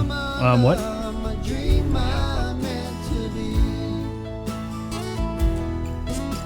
Hey, good morning, 731. You know what's cool, this song? I know you guys don't know this song. It's Tinapu, Meant to Be. But did you know that the name Tinapu is pig Latin for Napati. Yeah, pretty cool. A little something I picked up in my career as a radio disc jockey. Hey, good morning. It's The Link. The Breeze 93.9. Your go-to jam is coming up. We were jamming out yesterday. It was actually hard to work. Yesterday? Oh, yeah. It was hard to work because it was the first day of The Breeze. So, of course, we had The Breeze on the TV in our office. And it was just like every time I sat down, I'd be like, oh, dude, this song, yeah. Yeah, so sorry for all the karaokeing that happened yesterday. That's like your karaoke station. You turn it on and you're singing along. Every song is a hit. It's 7:32. Let's go to the Zoom now, where we have from the Department of Public Health and Social Services, Annette Uggan, who's the man. Annette, you got like a 5-foot-long title, but I just like to keep it simple and say you're the boss of the contact tracing. That's accurate, right? Yes, sir. Okay. Good morning. Good morning. Half a day. First of all, let's give Annette a big round of applause because it's so last minute. She was able to jump on the show. Thank you, Annette, for getting to work a little bit early and doing the Zoom thing. You got to look at that desk. That is the sign of a hard worker, right? And is that all the contact tracing that's ongoing behind you, or are those the files? No, sir. That's all the other work public health still has to do. Oh, wow. All right, so let's just get right into it, Annette. We wanted to get you on to talk about the status of the different investigations that you guys are doing. So can we just go ahead? We'll give you the floor and just give us your sit rep. Well, we continue to test individuals through our quarantine facility. As was announced last July 24th, we had some changes to our mandatory quarantine protocols, and so there's been some shift in regards to low-risk areas and non-low-risk areas, and kind of giving flexibility in individuals who were able to receive testing prior to their arrival on Guam, as well as the ability if they're able to go to self or home quarantine, or whether they need to go to the government facility to quarantine for the recommended time. We're allowing for testing out. And again, this is based on information and guidance provided from our Physicians Advisory Group and their recommendation that we have updated and revised our mandatory quarantine protocols. And again, we definitely don't want to have individuals stay in quarantine for a long period of time. However, our main goal is to definitely protect our island and our people of Guam from any importation of diseases. As we know, there's a resurgence throughout numerous states in the mainland. We are concerned and monitoring our neighboring countries in the region. And again, we have not beat back this virus. And so we continue to do our surveillance, our testing, our monitoring. Yes, sir. Go ahead. No, and then so we've been fortunate, if you want to look at it on the positive light, that through our testing of individuals in quarantine, that we've actually identified new positive cases, and so that they've been appropriately moved to the isolation facility. And so in that aspect, we continue to protect our borders from any importation of diseases. Of course, there are those challenges where people are coming to Guam who have not yet received their lab results, because again, a lot of the state health local county departments are overwhelmed, and so the turnaround time for their test results is taking longer than normal, maybe 5 to 7 days. And so there are individuals who are coming to Guam, be it for essential work purposes, for hardship, medical, that we are trying to be compassionate about it and trying to do a balance of allowing them out for their essential or hardship purposes or medical purposes, while also trying to make sure we're monitoring them for any signs or symptoms. Annette, we have a great question here on our Facebook live feed from Karen.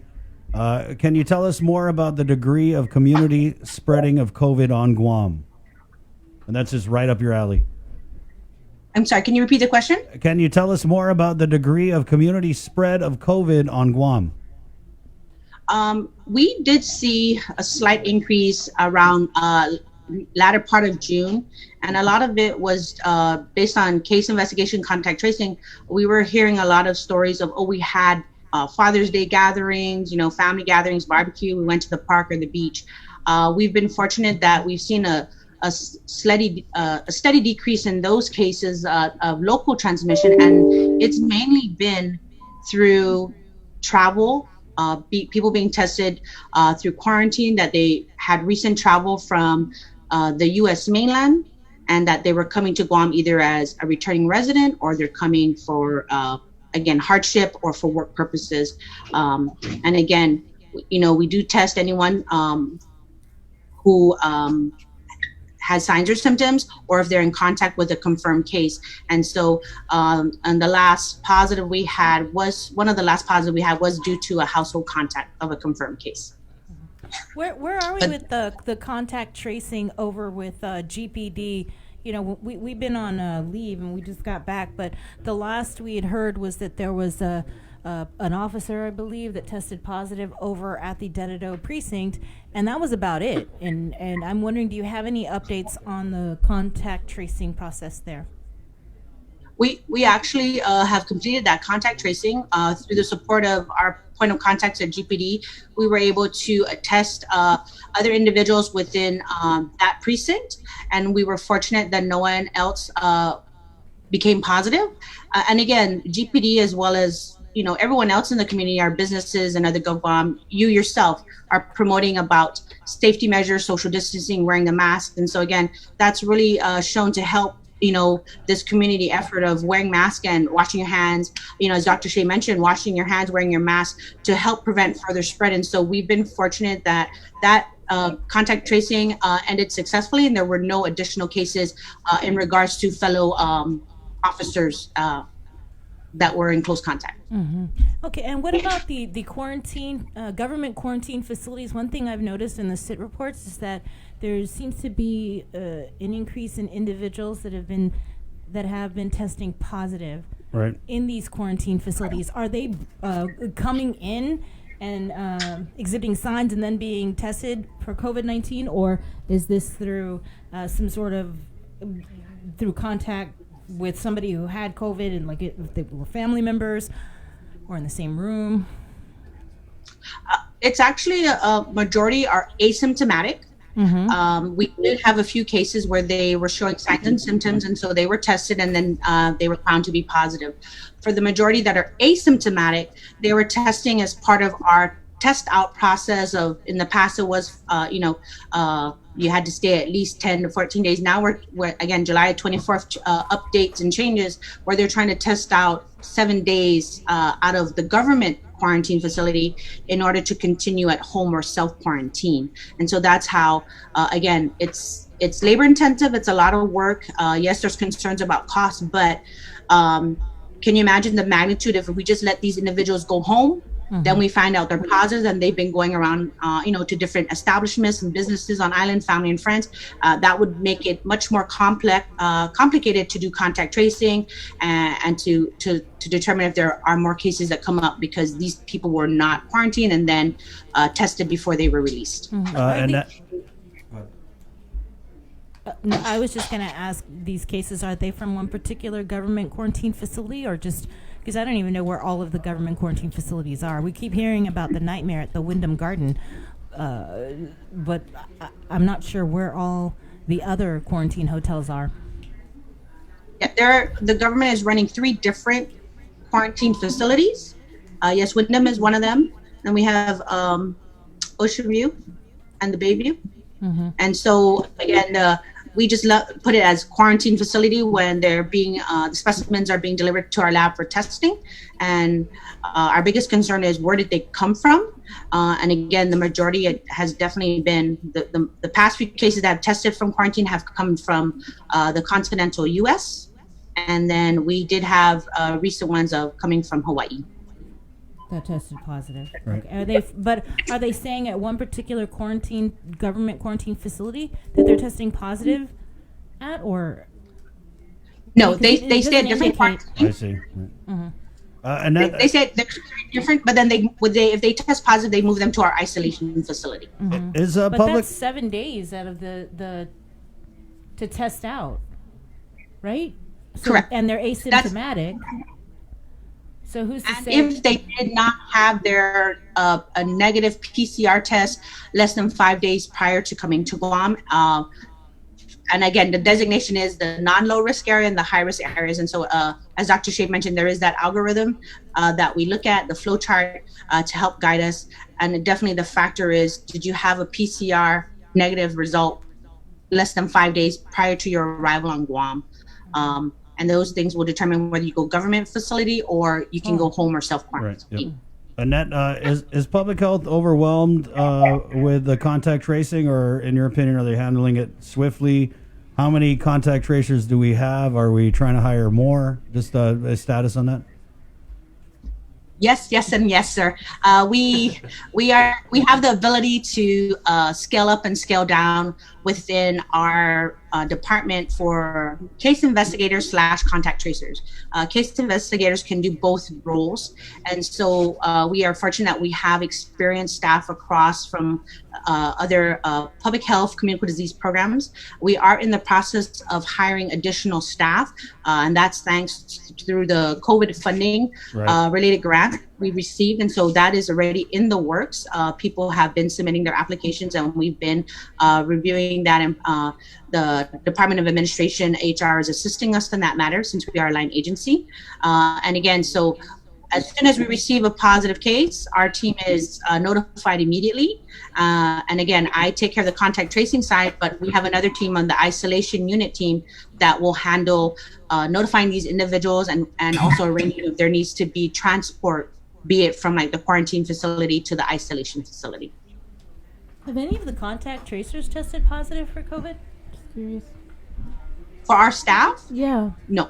Okay. No, ma'am. And then under quarantine, are people under quarantine, home quarantine, obviously, or just any quarantine? Are they being sufficiently monitored, or are they escaping and spreading the disease? Because I heard something, and I don't know if you can confirm this, and that it sounds kind of crazy, but I heard that there was a guy who escaped from quarantine.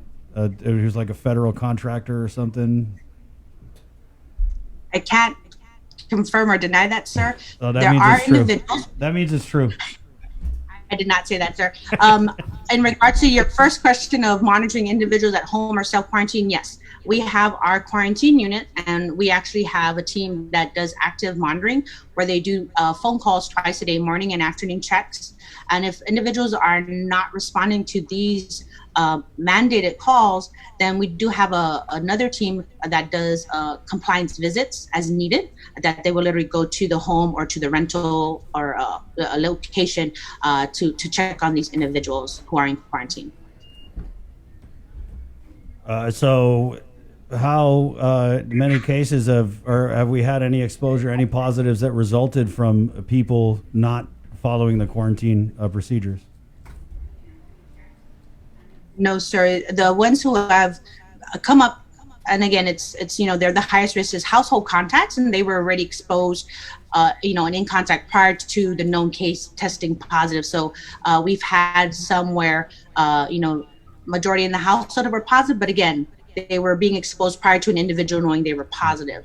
After the positive case has been isolated and removed, we've not seen what we see, as we would say, the next generation of contacts being exposed. No, sir. I had a question here on our Facebook live feed. How do you assist homebound patients that cannot get to any testing facility, especially if the patient needs COVID clearance for home nursing care?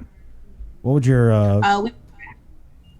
We do provide wraparound services, and so we do have social workers that are part of this COVID response, and there would be a coordinated effort, and so that would be something that ask the individual to reach out to us so that we can try and coordinate having this arrangements for testing.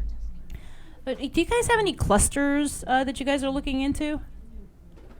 Did you guys ever close out what was the church cluster? Iglesia de Cristo. Yeah. Yep. Was that closed out? Yes, that was closed out months ago, yes. Okay. Any other clusters that you guys are looking into? It was more, again, like I mentioned earlier, due to like family gatherings where we had one or two households. We had went and visited my dad for Father's Day. We had a family barbecue. We went, and so those were, we saw 2 to 3 different households, but we found the link back that they had a get together for Father's Day, or they went to the beach to hang out. And so it came from 2 or 3 different households. We interviewed and we tested their respective household close contacts.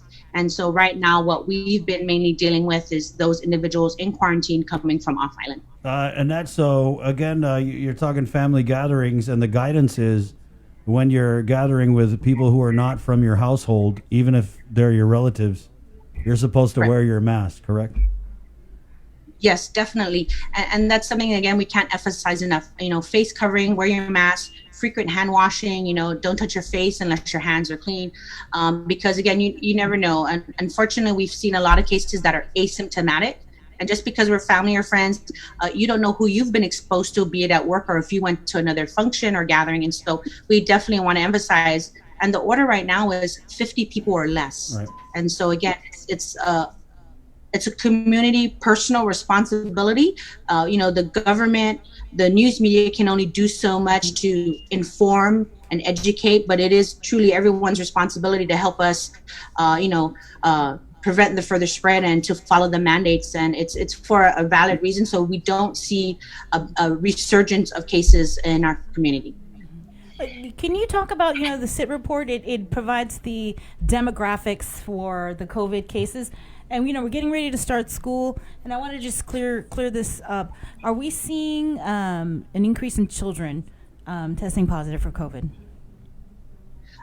Yes. A couple of weeks ago, we were seeing more cases. And again, these were because they were household members, or they were members who traveled with someone who turned around to be positive in quarantine. And that is something that's also being noticed in the mainland as well, that more children are becoming positive. And again, that is something that this disease does not discriminate: age, race, ethnicity, income, occupation. And so that's something that, again, everyone should take the necessary precautions.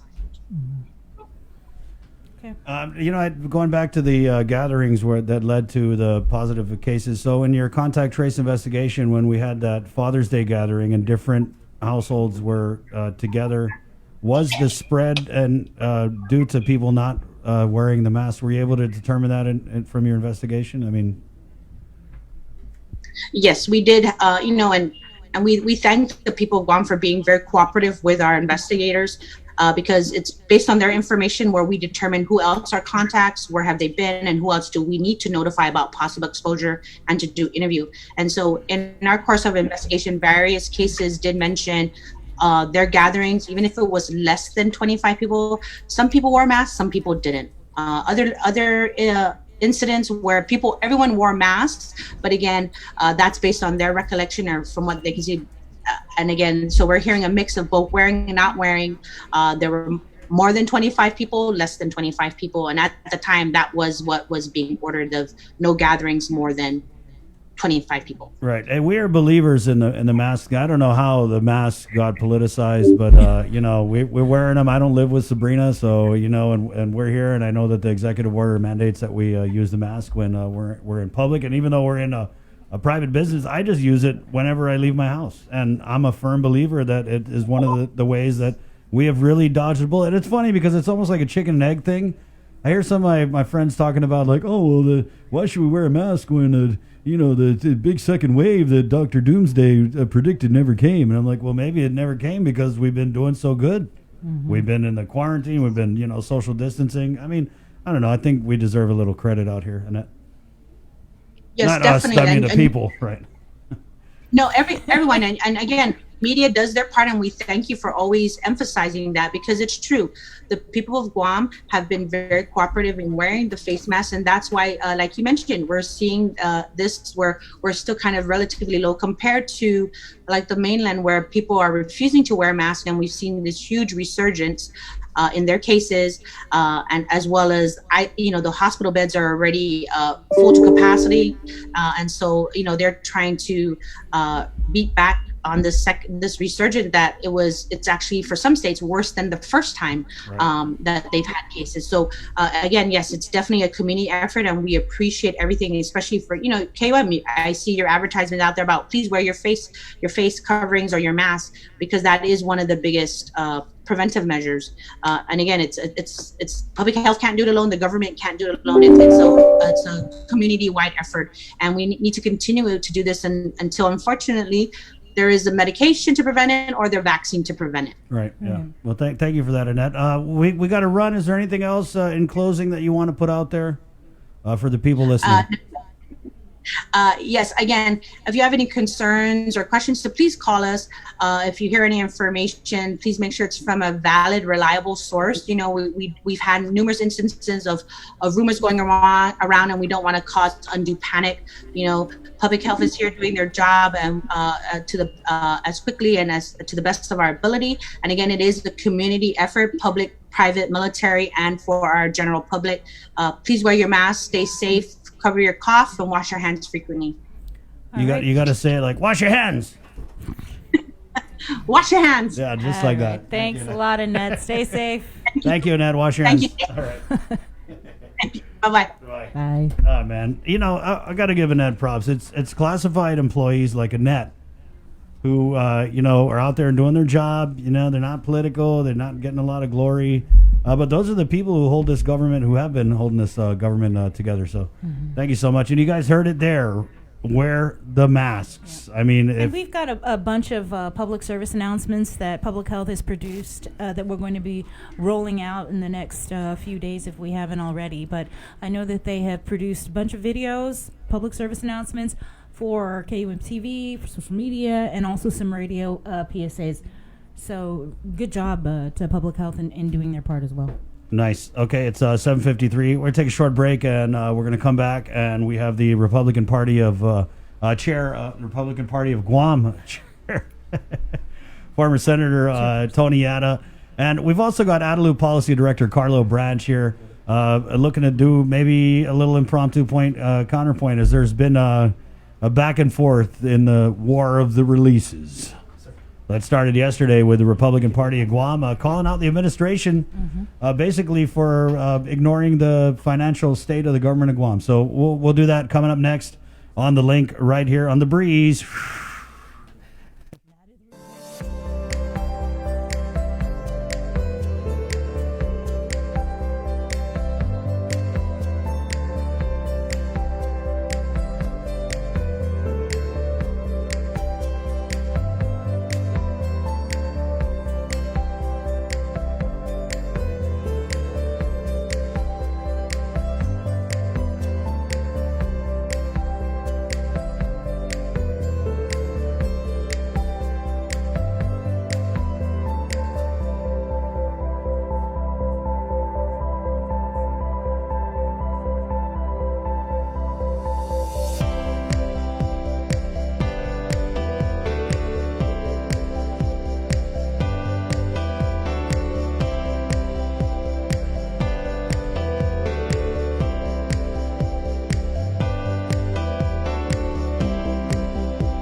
GU Self-Storage, conveniently located near the Harmon McDonald's. We offer affordable rates, online payments, and auto bill pay for your convenience. Plus gate access daily from 6 a.m. to 9 p.m. Call us today at 648-7867 for more information.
On the Breeze 93.9. Hey, good morning to our viewers on KUAM TV 11.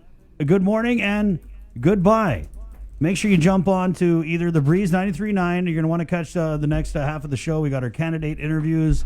We're going to do a little back and forth with the Republican Party chair and the Adelup Policy Director. We've also got Lieutenant Governor Josh Tenorio and Sergeant Paul Tapao from the Guam Police Department. And we took a tour of Hotel Homeless.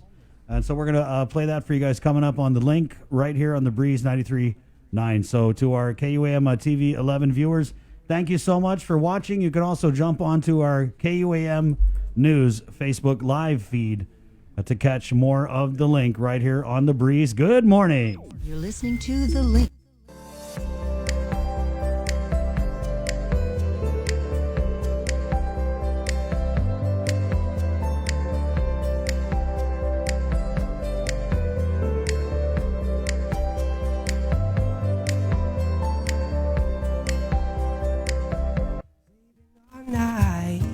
Waiting to find a reason for today.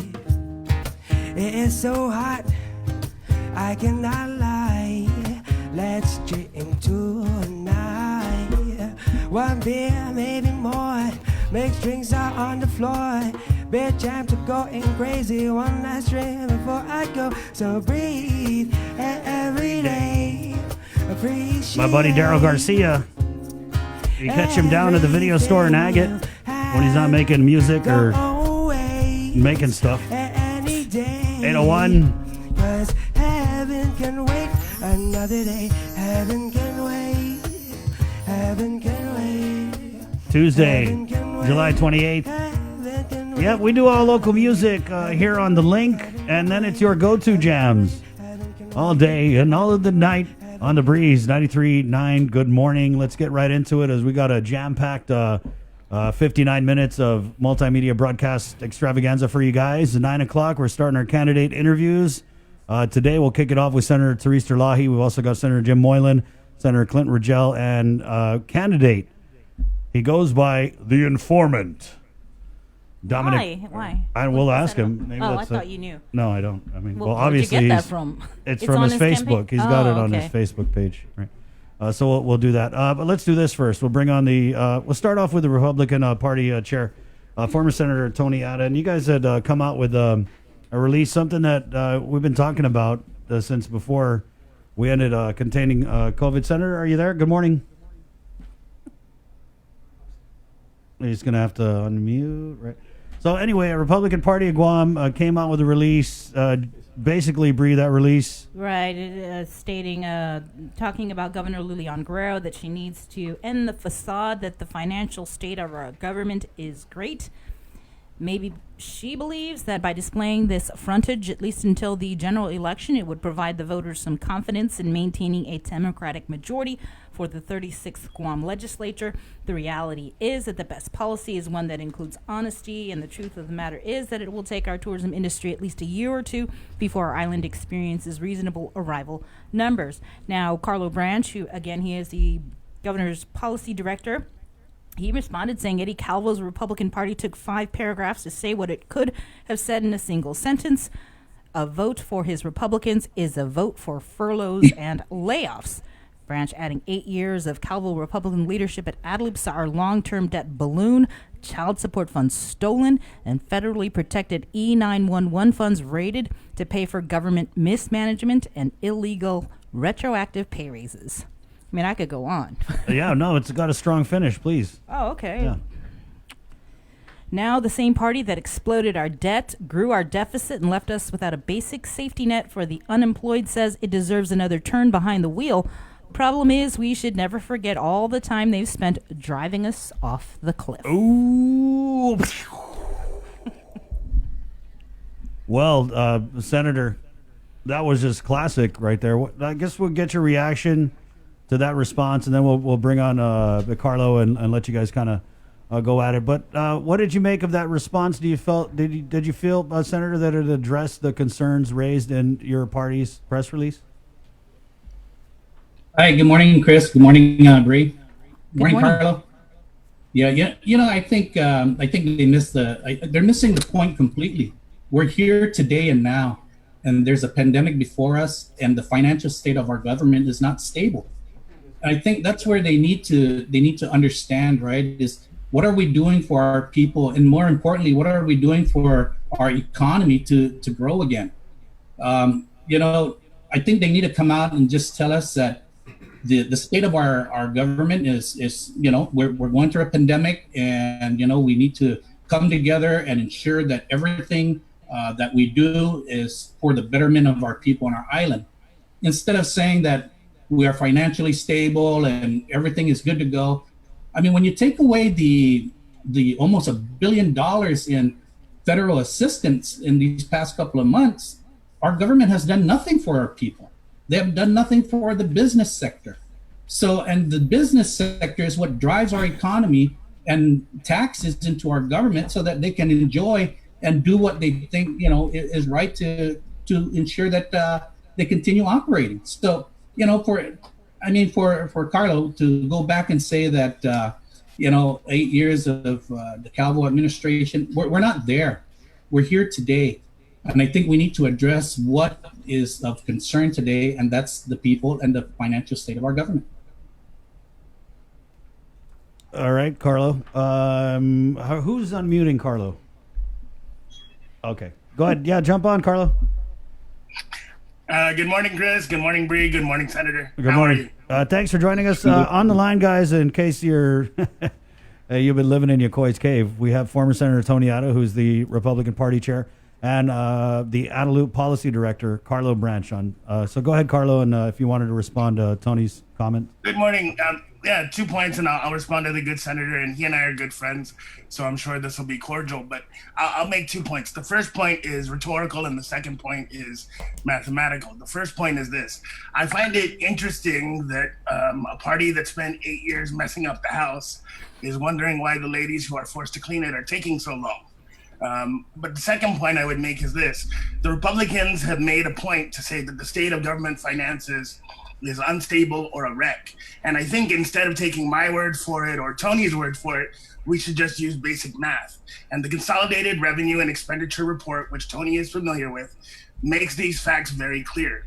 It says we have a $45 million thereabouts shortfall in actual revenue. What it also says, which the Republican Party continually leaves out, is that $39.6 million of this shortfall is due to the fact that the filing date for taxes was moved from April 15th to July 15th. And depending on July 15th collections, that shortfall could be way less, maybe to the tune of $8 million as opposed to 45. But that is a convenient fact of basic math, which Republicans choose to leave out in order to create a sky is falling scenario. And I know this because I know that the senator is pretty good at math, because we sat together during numerous budget sessions in which we said, you have to read the CRER holistically. And if they did that, they'd realize that the shortfall is not anticipated in any way to be $45.9 million. The third point I'd make is that Republicans continually talk about cost cutting and streamlining. What they really mean is furloughs and firings. They just never want to say it. I know that this is true because in the last administration, Eddie Calvo said to everyone on island, if we did not raise the BPT by 1%, we'd have to fire 2,000 to 3,000 people. And now it seems that his party has changed tune and somehow forgotten that math. You guys don't have to be cordial. I just want to say, I mean, I'd prefer it if you weren't. So I guess the point that I'd make to the good senator, and then I'll let him respond, is if you want to cut, how much and who? If not, you're just talking about cutting for the purposes of an election, and I think we've had enough of that. Yeah, thank you, Carlo. Anyway, Chris, going back to Carlo's shortfall on 40 to 8 million, whatever they want to call it. I mean, if we collected our taxes back in April when we should have, and take it, the government shut down a couple of days just before the April 15th deadline of filing taxes. Now, if they just held off in shutting down the government until April 15th or April 16th, then probably they could have realized those revenues and not waited till July 15th to collect. Now, if they think they're going to collect revenues as they did had the filing date been April 15th, they're truly mistaken, because a lot of people, not just individual taxpayers, but corporate taxpayers are not in that same financial state they were 2 months ago. And having it at July 15th now, I think that it's not realistic that they're going to make up that revenue shortfall to come down to about $8 million. And not only that, but when you look at how they took BPT and you only paid a portion of BPT for several months, that there is also a shortfall. So, I mean, yes, it was something. I want to point out an irony, with all due respect, Senator, which is that the Chambers of Commerce and the Republican Party, both of which supported an abeyance on BPT, is now saying the abeyance in BPT is causing the shortfall they're complaining about. No, I'm not saying I'm not complaining. What I'm saying is that's going to be a part of the issue, right? Because you haven't turned around and collected those revenues. So yes, but no, it is not. An abeyance does not mean that you did not collect the revenues. It just means that you delayed collections. So those are factually two different things. Yeah, you delay collections, but what is the realistic? How realistic is it going to be to get those revenues now? Right? I mean, sure, but how realistic is it? You just said it. To completely buy your argument, we would have to forget that we are on the brink of receiving $1 billion in unemployment and close to another $500 million in federal aid. And that is supposed to magically have no effect on the economy whatsoever. Well, have you seen any? I think at this point, what we have to do is actually judge the math. And no one is in a position to fully judge the shortfall until they have a baseline for July 15th collections. I also know this to be true because despite the Republican Party's constant conjecture about we need a new budget, not one of your senators has proposed a counter budget of its own. So you're a lot like the guy who complains about the fire but won't grab the hose. half the time they can't even get a bill on the session floor because the I seem to remember in the very last two So, sessions, you know, Jim Boylan getting the one of those PPP things, on right? the floor. But I when seem you to go remember back, Senator Boylan, I seem to remember Senator Boylan getting the PPT repeal on the floor, being ready to debate it, and having him withdraw it because he wasn't ready. we can keep going back, but we're talking about today, Carlo. Today, I'm sorry to judge your past. I'm sorry to judge the future by your past record, but that's all human beings can do. Well, you know what? We'll be judging the future on this administration's record when 2021 revenues come up and there's no collections. I mean, our economy is dead. Okay, Senator, let's try this. What would you like revenue collections to be? Have you been down? What would you like revenue projections to be? Let's move it to a effective policy discussion. What would you like revenue projections to be, and how much would you like to spend? Well, you know what? Let me go down to Adelup and see what we got on our collections and our expenditures, and then I can come up probably with You're reading the same TRER that we are. So what I'm saying, you want to campaign about finances, but you don't want to present a plan of your own. No, I'm not campaigning on finances. That's this what is you're really about. The people that are hurting. A point of personal privilege. Point of personal privilege, Carlo. Carlo, can you just start with what is the state of our economy? He's saying our economy is dead. Right, but Carlo, to play devil's advocate, I think what maybe people are thinking is, how could we have gone through this massive pandemic with these business closures and emerge with only an $8 million shortfall? I think that, if you could, just give us the status. Sure. So, and I want to be clear so that we're all talking about the same thing. There's a difference sometimes between the state of a macro economy and the state of revenue collections. Though they are linked, they are not the same thing. So to answer Chris's question, the reality is that the Consolidated Revenue and Expenditure Report, which the Republicans are using to claim there is a shortfall, is based on what we are actually collecting. So actual collections to this date would project that we have a $45.6 million shortfall. That is true. What it does not include, because that report has not come out yet, is collections for July 15th. So you do not know the depth of a shortfall. Now, do I reasonably think that there probably will be one? Yes, but we are talking about, in terms of an economy, a matter of degrees. If a big budget is off by 3% or 0.5%, or 30%, that's a huge difference. And so what we are talking about is the state of the government's budget versus the state of the economy.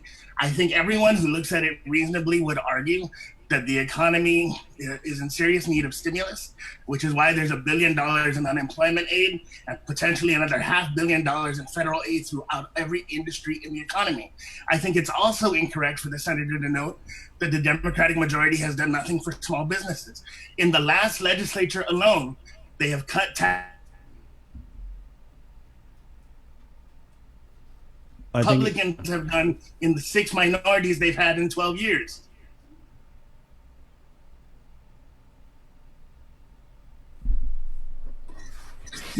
Carlo, I'm glad that you brought up about our economy, right? But when you look at all the finances that are going on in our government, I mean, just maybe about a month ago, maybe a month and a half ago, I looked at how tax refunds have been being paid out. When you look at today, tax refunds is only up to July 31st. The 6-month mark is coming up in about 3-4 days. So, Actually, Senator, that would be incorrect. The 6-month mark moves because the July 15th deadline is the new tax deadline for filing. Yeah, but the filers that filed for their income tax refunds in it is January, within 6 months of the date of required filing. What, Carlo? Where is the government at in paying our tax refunds? Where is the government at in ensuring? You're absolutely right, Senator. We need to move faster. That is why Democrats like me were frustrated by the fact that Eddie Calvo took $118 million surplus in 2013 and built it back to $180 million deficit by the time he left. So how can you complain about the size of the hole, but ignore the fact that you helped dig it? Carlo, we're not talking about 2 years ago. We're talking about today. This administration's as a result of the deficit we have, we cannot pay refunds as quickly as we would like. But we didn't create the deficit, did we? Carlo, when you look at the state of our government today, this administration has been in power for 2 years. Yes, They and how did have increased employment, they have increased housing in government, and when the pandemic hit, what did they do? They turned around and they left the people hanging. They didn't do anything in the onset of this pandemic for our people who were crying for help, who needed help. The only time they turned around and did anything for our people is when the federal government put funds into our island. No, let us be absolutely clear about what we did or didn't do. While Republican senators were generally silent, this governor led us through a pandemic, which by comparison to other states and territories has resulted in some of the least health damage directly to our people. That is a statistical fact. The reality is that as a result of Republican leadership, we had a deficit so large you couldn't create programs like unemployment. I also know that your party has repeatedly opposed unemployment insurance programs on Guam because I wrote one of the bills you opposed. You know, okay, this administration has been in power for 2 years. Where has the legislature, the Democrat majority with a Democrat governor, put our people with unemployment insurance? Nowhere. Let's not talk about Republicans' unemployment. This administration had 2 years to do what they needed to do for unemployment, and they did nothing. Zero. Okay, Senator, so let's do this. You might get elected in January, so let's have some progress. If you get elected in January and this governor proposes an unemployment insurance bill, will you co-sponsor it? Carlo, I'm not here to talk about my election. Let's talk about the truth. Let's move into policy. Do you actually want to make change, or do you want to talk about it? No, hey, you know what? You talk about big change. We all talk about big change, but the administration... Come on, Senator, let's have your commitment. In January, should you be elected, you will work with this administration to finally get unemployment insurance on Guam. Come on, let's do that. You guys had the administration, the Democrat majority, the majority in the Mayor's Council, and Congress. But you guys haven't done anything for the people. This pandemic. Sure, Senator, okay, fine. So let's move forward and let's do it for the people. Come on, Senator, you and us, let's work on unemployment insurance together. Or say no. Definitely, we can move forward for our people, but you know what? So we have your commitment. You will support unemployment insurance on Guam as a local program. We're not talking about that. You're talking about January. Yes or no? I'm just trying to figure out where your party stands on the things it's complaining that we didn't do fast enough. I'm talking about where we're at today with our economy, Carlo. Look at all the jobs. Have you been to Tuman? And if we had unemployment insurance programs before this, we wouldn't have seen this steep a drop. What are you going to do? What are you going to do with this 25 to 30,000 unemployed people come December? What's the administration going to do? You're absolutely right. We may need a local program. So my point is, will you help us with that? Will you and your party finally support unemployment insurance on Guam? Why are you waiting until January? You got the majority. Do it today. Why are you waiting until January? Is that your endorsement? The Republican Party says we should pass unemployment insurance today. Why are you waiting till January? Do it today. Tony, why are you dodging? Can we get back to the budget? Yeah, guys. Can we get back to the budget and why hasn't? I don't know how you challenge somebody about something and then say you don't want to do it yourself. But okay. You see, Carla, I can say anything, but like you said, if I get elected, you're the chairman of the Republican Party. I think that comes with some authority. Well, you know what? You guys put it on the floor. You guys entertain it. Hey, and we work collectively with. I just want to know, man to man, do you support it? Right for the best. Ooh, man to man. The interests of the people. Man to man, do you support Tony, it? man to man, Tony. I'm a voter. Do you support it?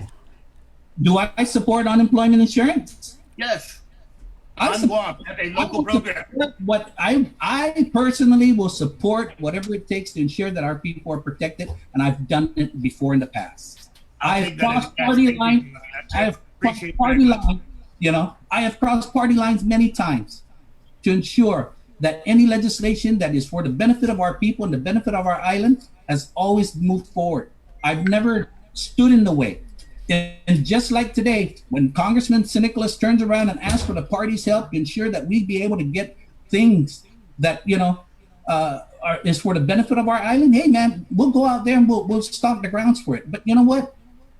Today, Carlo, you guys, the Democrats in the legislature and the Democrat administration have an opportunity to take care of it today. Why are we going to wait for 6 months? Are we going to do like what we've done? Wait, Carla, let me finish. Are we going to do like what we've done? Is let our people suffer for 4, 5, 6 months before they do anything about it? Or are we just going to wait for federal assistance continuously? Senator, the only reason we don't have unemployment for the last 30 years is your party. You keep talking about unemployment, but I'm talking about the state of our How government. else do you expect the economy to collapse and people to still have jobs? What was That's that? how you lose 30,000 jobs and still have a safety net. It's called unemployment insurance for a reason. And if we had it in the 80s and the 90s, like when Senator Parkinson proposed it, we wouldn't be here now. Or in 2006 when Senator Barnes proposed it. But now the Republicans see the need for it, opposed it for generations, and now go, why don't you move faster? Hey guys, so Carlo, Point of personal privilege. Point of personal privilege, guys. Carlo, you said when the July 5th or the tax deadline, people file right the 15th. So, are we going to see any type of last minute revised budget out of Adelup, or this is just what we're getting? Sure. The governor said the revenue projections are constantly being analyzed, and we're working with the budget chairman right now to use the best data we can to revise where necessary if that is needed. So we are going to see some type of revision in the budget proposal. The legislature always revises the governor's budget, even in the best of times. I know because I was there when we did it 6 times.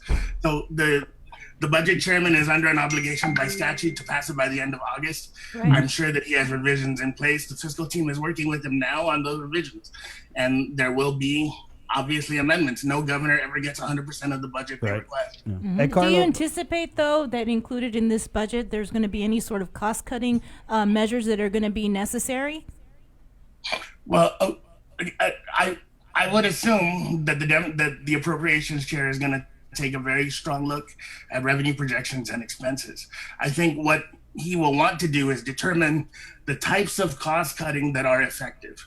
So if the cost cutting that the Republican Party is calling for is mass, meaning 30, 40, 50 million dollars, then that will result in job losses. So instead of building a bigger lifeboat for the unemployed, we're just going to throw people over. If the issue is how do you cut costs by attrition, letting positions you don't need now go unfilled, then that is a clever way to cut costs. If there was a way to cut down on the long-term debt, which Senator Ada helped us get into, that would be another way to cut costs. But unfortunately, your grandchildren are going to be paying for that until they turn your age. So Senator Ada, let's ask you this. So while we've got that budget down to the legislature, why aren't we seeing these types of measures that you're talking about being proposed by the senators in the minority? Or have we? Because I was on leave. Math is hard. Yeah, you know, we can. When, what was that, Carla? I know why you don't propose. Math is hard. You know, when Carla spoke about looking at positions through attrition and things like that, you know, there was positions that were not even filled when the Calvo administration had left office that the Leon Guerrero-Tenorio administration open. Senator, if you'd like to look back, I can remind you about the $1 million in pay raises you gave to people that weren't even in the office. Yeah, you know, Carla, you look at the millions of dollars back, right? Pay raises, and you know, so but that's not what we're talking about, Carla, and you know it. What we're talking about. Back, no, I went back with you. Well, you went back first, but that's okay. Let's cha-cha. Let's go forward now. Let's talk about our economy right now, and let's talk about how we're gonna, you know, move forward. Because, and Carlo, you know it as well as I do. The economy is not stable, man. It's truly not stable, and I'm not here to fight with the administration about, you know, what needs to be done. They know what needs to be done, right? But that what really I'm saying sounded a lot like fighting with the administration. It didn't sound like how can we help. It sounded like let's pick a fight. So if the Tony Ada I know and love is now how can we help, then we can work together. If the Tony Ada as chairman of the Republican Party is shame on you, bad, the Republican Party never did anything wrong, then that's not the Tony Ada I know and love, and it's certainly not the Tony Ada we all know and love. Yeah. So I'm trying to figure out which Tony I'm talking to. It's just one Tony, right? But what I'm saying is, Carla, just the administration just needs to be front with the people, right? Where are we at today? What is our collections looking at? So that, you know, we can give our publish that report every month. It is the report you're using to criticize us. That report is published every month on the 20th. I understand, but the people don't understand that, right? And what So help me help them understand it. Because they certainly don't understand it when you misread the report to argue that there's a $50 million shortfall when there might only be 9. Yeah. So when you turn around and you look at what people are doing today, right?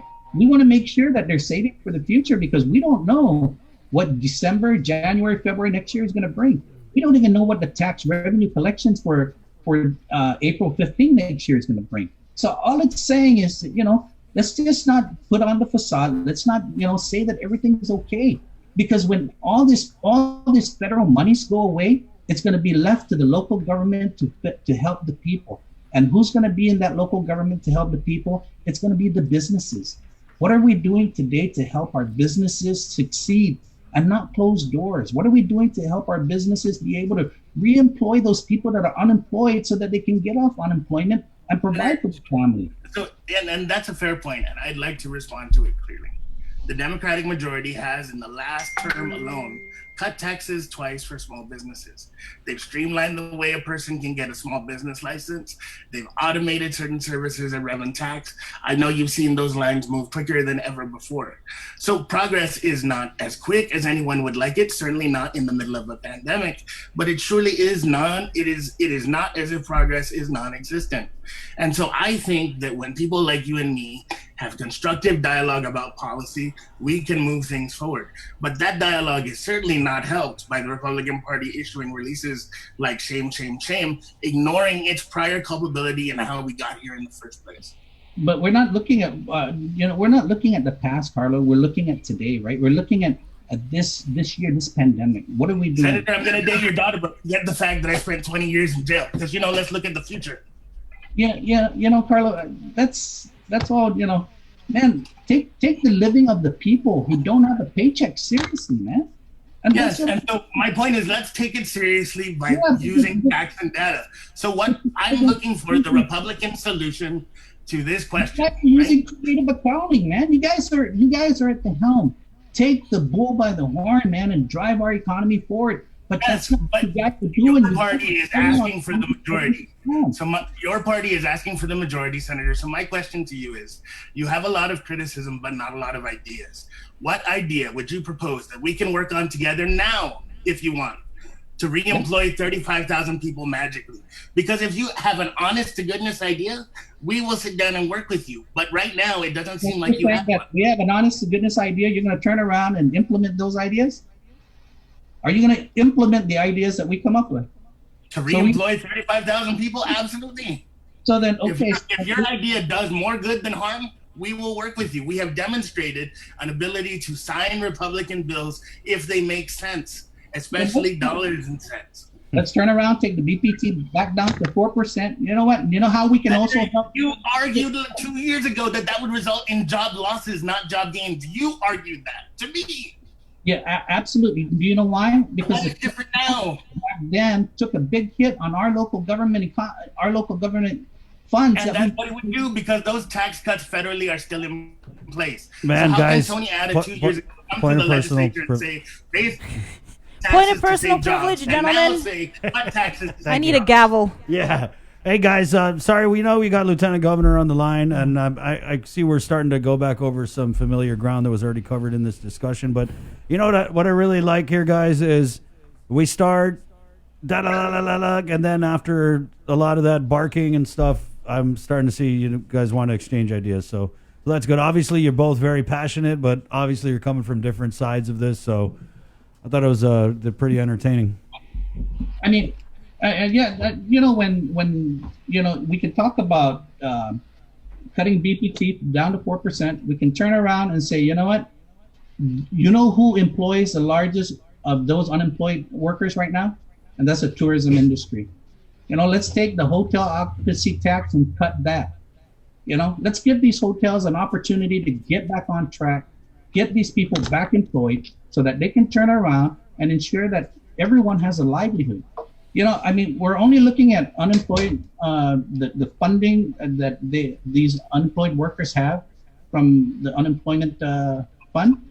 what we're not looking at, Carlo, is that their health insurance, their health care coverage, and how is our government going to be able to fund fund GMH even greater now? Carlo, we're gonna give you the last word here, Carlo, to respond to Senator Ada's last comment there. Thank you, Senator. If you want to hang on till the end, that's cool. But we really got to wrap. So Carlo, go for it. I want to thank Chris and Bree for giving us the opportunity, especially Senator Tony for being a good sport. I think we're just having a basic disagreement about math. Tony Ada, who worked for Eddie Calvo 2 years ago, said if you cut the BPT by 1% and go down to 4, 2,000 people will be laid off. Now, I don't know of a worse way to make unemployment bad than to make more people unemployed. And I don't know of a way to keep people in health insurance like MIP and Medicaid if you cut tax revenues in the form of BPT. So I think it's clear, unfortunately, that if the Republicans get the majority, what they want is to reduce taxes to such a level that 2,000 to 3,000 public sector employees doing a damn good job would lose their jobs. And I think that's wrong, and I think it's the wrong way to do business. All right. Well, thank you, Thanks, guys. Carlo. Thank you, Thanks, Carlo. Senator. Thank you, Senator. Okay. Thank you, Carlo. Okay. Good talk, guys. Right on. Hug and shake hands. 8:33. I'm just sorry, bro. That's it. Good morning. Hey, it's the link on Breeze 93.9. Do you want to just go ahead and get Lieutenant Governor? Yeah, let's go Josh, straight to Lieutenant Governor. Is he ready? Okay, good. Oh, there you go. Let's bring on the Lieutenant. Are we? The camera is off. Is your camera? Is it supposed to be that we're supposed to see each other? We can see you guys. Yeah. Don't worry, you're not missing much, but yeah. Yeah, we haven't seen you in 2 weeks, so we want to know if you're still the same. I lost 2 inches. He lost, I gained. Yeah. Oh my gosh. Okay, Chris, tell me what I need to do because I need 5 inches. You got to do squats, a lot of squats, and don't do eat you guys rice. Know what do you guys know what barrigada is? Yeah, I love handles. Yeah. That's why barrigada is called that, because it's in the part of Guam where the. Oh, okay. I never heard that. All right. Well. Yeah, no. Yeah, that's the barrigada. Well, thanks for coming on, Lieutenant Governor. Sorry you had to hear my friends fighting like that. I know. I'm having a flashback. Am I on election right now? The great debate. We were able to go tour the homeless hotel, the new shelter, and this obviously, this is something that we're following really closely. So I guess we'll just start with that. How satisfied were you to kind of put this piece of the solving this homeless puzzle in place with this shelter? And it's temporary. So. Right. Yeah, well, I just can, to be honest with you, it's just really a first step, because we're going to require a long-term commitment and long-term strategy to deal with what the true need is. But right now, there are approximately 70 people up there, including 14 kids. So I would just say that, number one, the thing I feel about it is that we're able to provide shelter to the families. And I just want to recognize Catholic Social Services for being our partner in really trying to help identify all the needs that that our people have that are up there. And this week I believe that we have acquired 10 additional units, rental units around, and they're going to be used for, I guess, identifying which families can move into another setting and regain some capacity so we can continue the efforts. There are still unsheltered people out there. So I would say that we're in the midst of really trying to respond to this longstanding crisis. Are these 10 rental units, are they houses or are they apartments? It looks like there'll be apartments around the island, central part of the island. That looks like the tracking right now that we're looking at. Lieutenant Governor, so these this temporary shelter and then the additional 10 units that you're talking about, are these shelters, are they COVID related, or are these things that are going to remain standing when we get a vaccine and all that? Well, right now they are COVID related, based on because the first mandate is to try and protect people from community spread. but this posture will remain past the public health crisis. So what I'm looking to do right now with our council and with the governor is secure this emergency kind of shelter and then pull up on the inventory options for longer term and transitional housing. So what I would tell you is that once people get sheltered, unless there's a compliance issue or something else going on, I would tell you that it's within my imperative to make sure that they remain sheltered. So one thing, when we toured the homeless hotel last week, and we spoke with, I think it's Mike Suzuki, right? From Catholic Social Services. And we also spoke with some of the families there, and they were concerned about the fact that, you know, they're only there for 30 days. One individual we spoke with, Tone, he'd already been there for 2 weeks. He hadn't really spoken with anybody from any sort of GovGuam agency to come down and visit, to get these wraparound services, to get them into some sort of permanent, I guess you could say, housing. And he's just worried that, you know, they moved from whatever pavilion they were at to this homeless shelter, and they've got 2 weeks left, and they don't know where they're going to go. Yeah. And Catholic Social Services is saying, yeah, after 30 days, you know, we're done. But there is this possibility that we may extend it for another 30 days. Do you have any update on that? Yeah, no, I would just say, and I'm meeting with Catholic Social Services at the end of the day, but you know, like I told you, we are looking to ensure that people remain sheltered and are not going to be out. You know, the 30-day, I guess the contracts for the purchase orders are in 30-day intervals, but we're not in a posture to change policy or to end them or to push anybody back out onto the street. Right. The way I see it is that we're working with Catholic Social Services to identify and screen people coming in. The only reason why they may leave is voluntarily, or if there was an infraction that endangered the safety of other people that are in the shelter.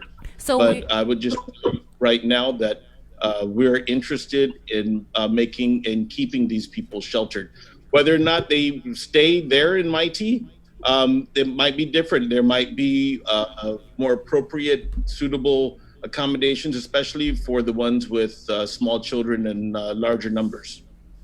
Okay, so in terms of this homeless hotel, I forget the name of it. Chris, what's the name of it? It's the Global Dorm. Right. So are we going to be extending that contract? Is that what you said? Or they may be moving? Yeah, no, it's in 30-day intervals, right. But that right now our posture is to hold on to that. Okay. And something that Mike also said was that you guys were looking at other potential locations to open up these temporary shelters. Yes. So there's different things going on there. So we're looking for other facilities for families, especially to move on to other sheltered facilities. So we see the facility in Mighty as the entry point. And then from there, based on the casework that Catholic Social Services is doing, that's informing us. And then when the Office of Homeless Assistance, as it continues to step up, then I would just say that the decision and our commitment is to keep everybody sheltered. You know, I just want to give them the assurance. And, you know, like I said, this is still a working, you know, active situation, but really that's the decision that we're pursuing and making. Well, LT, you know, I know we scheduled you for earlier, but it was just going so good with that Carlo Tony thing, so I didn't want to cut that off. But we're going to play this video here, and I know you got to run, so maybe if you could watch it in the stream later, and then we'll catch up next Tuesday, if that's possible. Sure. And thanks so much for coming back on, and I really just hope that you can put your pictures on, or your faces. We'll figure it out so you can... Yes. And Sabrina, I also want to put a plug in. This Saturday on August 1st, we're going to be completing, or at least continuing, the Get Up and Move island-wide beautification effort. That's at showtime 6 a.m. If you want to volunteer for that, you can call GVB or call my office at 475-9380. I just want to thank everybody that's coming out. Of course, this is a coordinated event, but I do want to give a shout out to all the individuals and smaller groups that have been motivated to clean up different parts of the island. It is going to require all of us to really get a handle on this and to really work to improve our island. So thanks so much, and I look forward to speaking with you guys again. All right. Thanks. Thank you, Lieutenant Governor. All right. There you go, Lieutenant Governor Josh Tenorio. So we were able to go on a tour of a hotel homeless, and we're going to play this tour video here. And then right after that, we're going to jump into our candidate interviews here on the link on Breeze 93.9. Again, this is a video. Sabrina and I were able to go and tour the Global Dorm in Mighty, which is the new temporary homeless shelter being run with Catholic Social Services in conjunction with the government of Guam. It's 8:41. Good morning. Hotel homeless Global Dorm here in Mighty. If you're wondering exactly where this shelter is located, right by the GNOC headquarters and next to the Payless here in Mighty. And Bree, back on containing COVID, of course, this was an issue that we were following and fighting for, very closely. Right. This is a long time coming. So many different RFPs had been worked on, never materialized, but the day has finally come. They opened this homeless shelter here in Mighty, and actually we're going to take a tour inside. But first, as we were recording this, we ran into an individual. Her name is Yvonne. Yvonne, hi Yvonne, come on in here. Yeah. So Yvonne is one of the many people on this island who helps the homeless, and you were telling us that you usually drop donations down in Ungacta where there's a lot of street homeless. You haven't seen them down there. You're told they're here, and so now you're here to drop a donation. Let's talk about that. Yeah, so we get lots of extra like milk and fruits and vegetables and stuff. We have lots of family members that donate the clothes they don't fit anymore. We just try and help out. Everybody could use some help, and we try to help as much as we can. Talking with the homeless down there in Ungacta, and now that they're being here sheltered, what are some of the things that they're telling you? The last that I've heard, they just came up here. We tried to donate down to Camelin Kitty Dot, but she said they don't really accept some of the stuff that we were bringing. So, like dishes they could use, lots of household stuff, especially with this pandemic going on. We definitely want to get some help out there. Is this something that you just do? Is this your second time? This is our second time coming here so far. This is something that we just do. We've gotten help before, so we're just trying to give back as much as we can. Well, we appreciate that so much, Yvonne. All right, thanks, Yvonne. We're going to go ahead and go inside, but thank you so much. All right.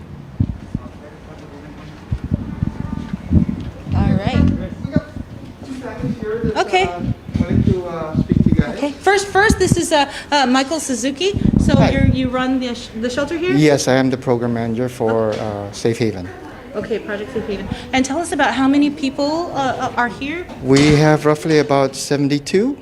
72. Are these 72 individuals or 72 families? 72 individuals. We have about 13 kids, and the rest is males and females. Okay.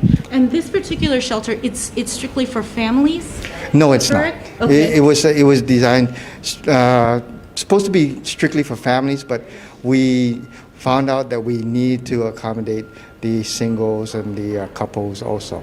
Okay. And go ahead, if you could, just give us a little tour of the facilities here. Okay, so this facility has roughly about 40 rooms, and we'll go down the hallway. Okay. Oh, young man wants to show you your room. Okay. How long have you guys been open here? We have been open about 2 weeks. 2 weeks, okay. And we've been filling up. Actually, we're at capacity right now. And so this is just temporary? How long are they going to stay here? The program is for the COVID virus. And so the governor wants to bring the street homeless out of the streets and bring them into a shelter. Okay. Please. Hello, hi. What's your name? James. James. My name's James. How old are you, James? 7. 7 years old. All right. He's 56. He's 56. Oh my goodness, you exposed my age. 56. Is that Daddy? Is that your dad? That's my dad. That's your dad. That's my mama back there. Oh, that's your mom. Hi, Mom. All right, so how are you adjusting here? Man, it's great. It's a blessing, real good blessing. And being out on the streets is pretty much hardship going on, and this COVID-19 coronavirus thing has, we need to get together and, you know. How long were you homeless? Oh my goodness. Honey, come here. Come. Now. You're in this too. We've pretty much been homeless since what? 7 years 7 since I was years. pregnant with my son. Tell us your story. Well, where should we start? Tamuning? Yes. So we were homeless in Tamuning over at the Mayor Rivera's compound area, the pavilions. I was pregnant. We were chased out of where we were staying at the time, and since then we've been trying to find a place of our own. Because I'm not from here, I really don't know where to start, and so we're like, we don't know where to go, who to talk to find something for our boys, like at least a piece of land. We're not rich. We don't have any money to buy, but we've been looking for the longest time for someone to help us to gain access or like to get something that we can pass down to our son. And More land trust might be an answer to that. I'm from here, and technically he grew up on the streets and stuff. Thanks to Guma San Jose in Deredu, we've been housed we've been in and out, and this thing about needing a place we can call home, where we can call our own, where you guys, if I'm working out there and making $13.56 an hour, there's going to be a day that we're going to be out. I was promised, the tomorrow's custom is passing down inheritance, and I was one of them that lucked out. And technically, I've been homeless since I was 18. Right. And you guys are here, and one of the things that the governor had mentioned, and Lieutenant Governor, this administration, is that we're not just trying to find a shelter. We're trying to provide these wraparound services to help these families. So what kind of discussions have you guys had in terms of getting some assistance?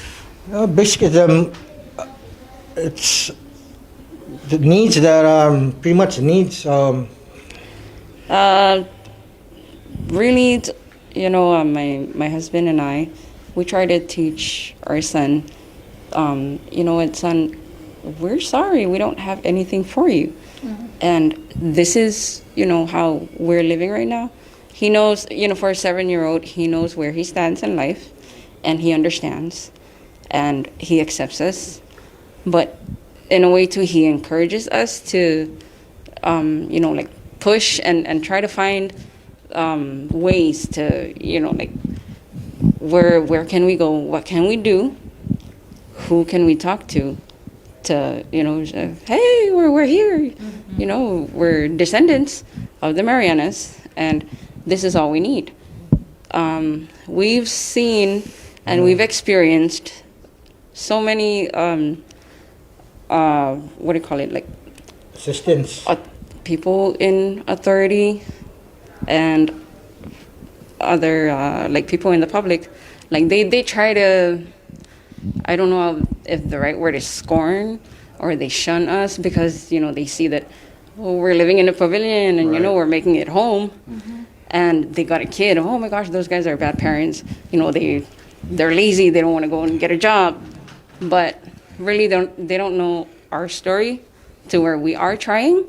It's just we don't know where to go. There's a lot of logistical stuff that went into this undertaking. Let's talk about feeding the clients here. So under the governor's, Lieutenant Governor's preview, we have civil defense that gives them meals, three meals a day, and then we also provide them the Wi-Fi, and we also have the critical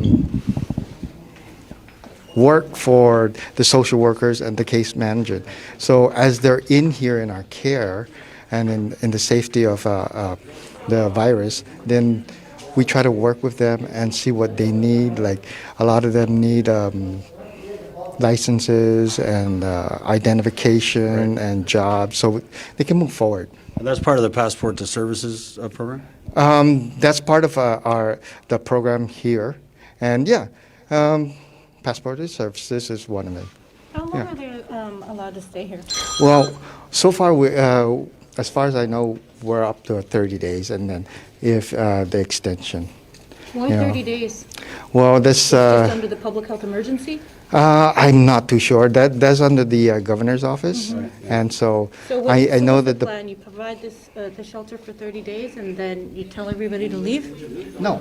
That's not the plan. It depends on we want to bring them all in for safety. This is for the COVID virus to keep them safe. And then so what happens is it depends on if they extend it for 30 more days. It's an open PO. What about the demand? So I remember when this place first opened, it was we had 30 people sheltered. Now you're telling us 72. Right. So what's the capacity, and how are we going to be able to meet the demand? Because there's still so many homeless out there. Well, right now they're looking for other places too. So it depends on what's out there and what we can get.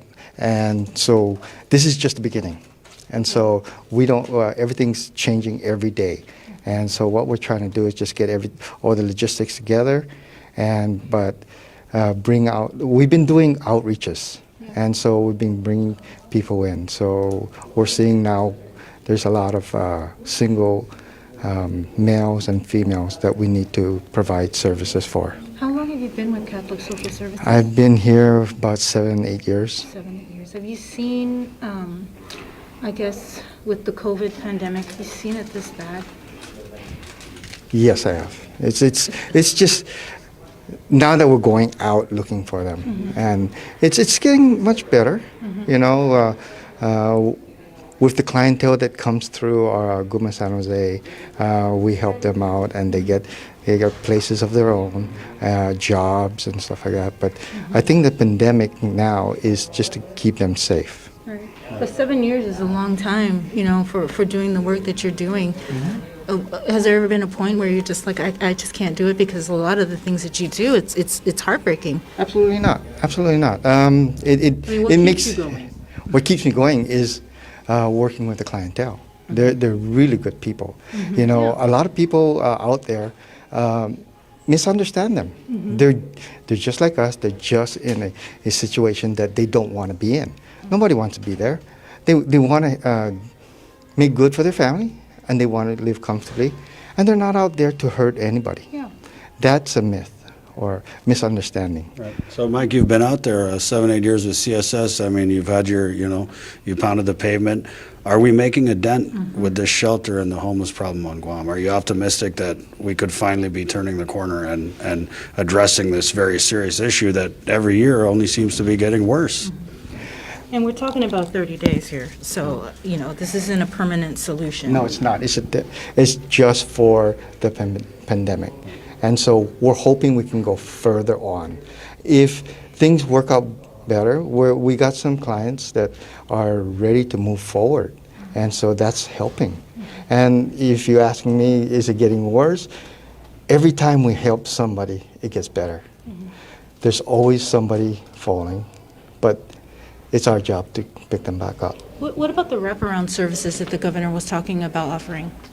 Are we doing that? Well, that's what we're doing right now. We got the social workers here, and then that's part of the wraparound. So we start to get their needs together, and then we can start going out to the different agencies and see what we can do with their needs. It's just very difficult because a lot of things are closed right now.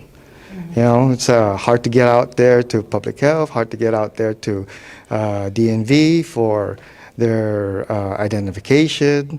You know, it's hard to get out there to look for a job, you know. But if we can get all their paperworks together, as they leave here, they're a step closer to where they need to get to. Then they can always come and apply at GUMA San Jose. How about let's go over. Let's talk Ton, I know you guys. I see you guys a lot in Gotnya. Are we satisfied with the services being offered here for you guys? Yeah, kind of. But like I told, we had a staff meeting with Mr. Mike. There are a lot of issues that when they brought us here the first time, they brought up some things that they're going to assist us with, aside from getting legal documents and all that. And all the staff we see is mostly them. And we've been up here already going on 2 weeks. Nothing's done yet. So you haven't seen any people from like government of Guam agencies, public health, maybe Revenue Tax, or his staff. Just Mr. Mike and his staff. And every time they see us, I say I want to see them, because they're the one that brought us up here. They're the one that said this is going to happen. And now we're finding it's another road. It's nothing. And a lot of people are very disappointed. And yes, the services, what we get from these guys, we appreciate everything, but we want to see the real people that brought us here. Are you kind of nervous? Because they were saying that this is just temporary, this is 30 days. Because when we had the staff meeting, yes, a lot of us had kids. They brought their kids here because they were under the impression that Catholic Social Services is going to help with housing. Now to find out that we're only here very temporary. And, it's already 2 weeks we've been up here.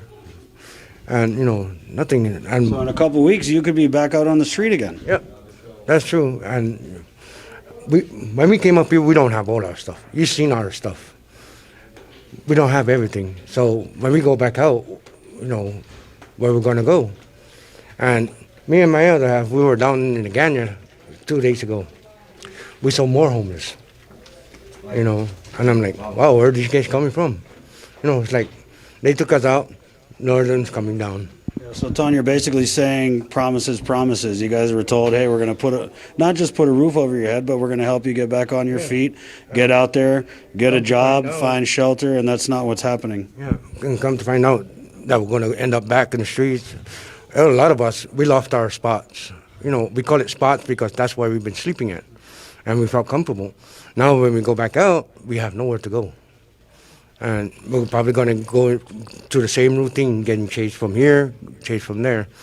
And so, we all thought this was going to be permanent, or a little bit permanent, or a little bit longer until we get housing, but now none.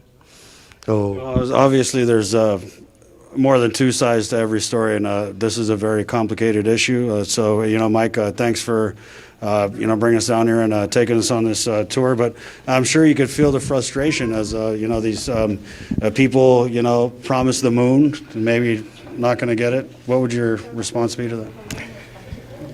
I have not, from what I know, is that was not the promise that I understood.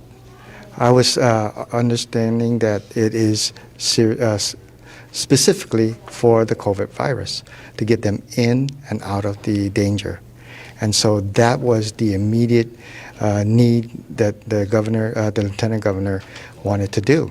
And so with Catholic Social Services, we decided to provide the social working and the case management, as we have them there. And so we're starting to do it. And it's pretty difficult because we're kind of limited. And we're just doing the best we can, getting to know these guys, and it's just hard. They just came in, they need to settle down, and we can't just go straight from day one and say, I need you to do this and I need you to do that, but we need to have them relax, get comfortable, and then we can start working with them. Well, you did hear from Tony. He's been here for 2 weeks, so hopefully he can get the help that his family and everybody that's here will get some sort of assistance to finding a permanent home, as opposed to just being here. I mean, we're not calling you out, Mike, at CSS. I mean, obviously, this is a government of Guam issue. The governor, right? They were going to be, like with passport to services, whatever they provide, right? That they were going to help find them permanent homes, find them, make them feel and safer. That's part of why they said they took so long to get a shelter, was they said, oh, we just don't want to put them in a shelter because we want to do this and we want to do that. But now we're just finding out that they're just putting them in a shelter. So, yeah, sorry. It's okay. He's like, hey, I'm just trying to help, guys. So thanks, Mike, and like very we welcome. said, it's a complicated issue. Not going to be solved overnight, but definitely there's a difference between what we had heard and what these people were told and what's actually happening. So again, we're here at the homeless hotel, the Global Dorm in Mighty. Thank you, guys. Thank you, guys. See you. All right. Oh, there you go. It's our little tour of the homeless, the temporary homeless shelter. Kind of a curve there at the end, and that's something that we definitely are going to try and get the Homeless Coalition in. I talked to them a little bit yesterday, and that the gist I got from it was that everyone is kind of just like, oh God, relieved that we finally have some place to put the homeless. But that's just the first piece of the puzzle. It's 9:01. We're at KUAM FM in Ungacta, Guam. This is the link on the breeze. Is that a breeze or is that more of like a hard wind? What is a breeze? I don't know. Okay, so let's get right to it. Hey, Tuesday, Wednesday. Do you. Just do you. Thursday. We're going to be doing, oh, Lord. Candidate. It's only our second day together. We're going to be doing candidate reunited interviews. And we'll start it off. Let's start it right now. We'll get the clock ticking and bring on of course, incumbent Senator Therese Terlaje. Good morning, Senator, and thanks for joining us for the first of many candidate interviews here on the link. Good morning, Sabrina. Good morning, Chris. Good morning, Guam. Happy to be here this morning, and welcome back to the air. I'm very glad to hear you both on the radio again. Thank you. It's been a rough couple of months, and for the Guam legislature especially. So I really just want to know why did you decide that you wanted to seek re-election, considering everything that's happening and the road we're looking at further down the road and the state of our economy. It just doesn't seem like it's going to be, You are correct, Sabrina. It's been rough, and I think, but unfortunately, I'm afraid that it might get rougher. And I feel like I just feel a duty to the people of Guam to see this through. That we think it's rough at the legislature. I think they're having a really hard time making ends meet with everything going on around them. And all we want to do is be able to raise families and keep them healthy and safe. And so if they're going to persevere, I'm going to persevere as well. And I want to contribute whatever I can to getting us through this and making it better, as better as we can. Mm-hmm. Senator, when you talk about making it better, maybe you give us some specific examples of some areas that you think that you can really work to improve on in your next term, or even at the end of this one. Well, I think one of the biggest things we're facing right now is a risk of, loss of health care for those who have lost jobs. So, loss of jobs is really it's the biggest factor, I think, in everything that we are going to do going forward. It has to be. This is impacting families dramatically. It's putting people at risk of homelessness, risk of loss of health care, and those two very much worry me. And I feel like that's where we've got to really focus and make sure that does not happen.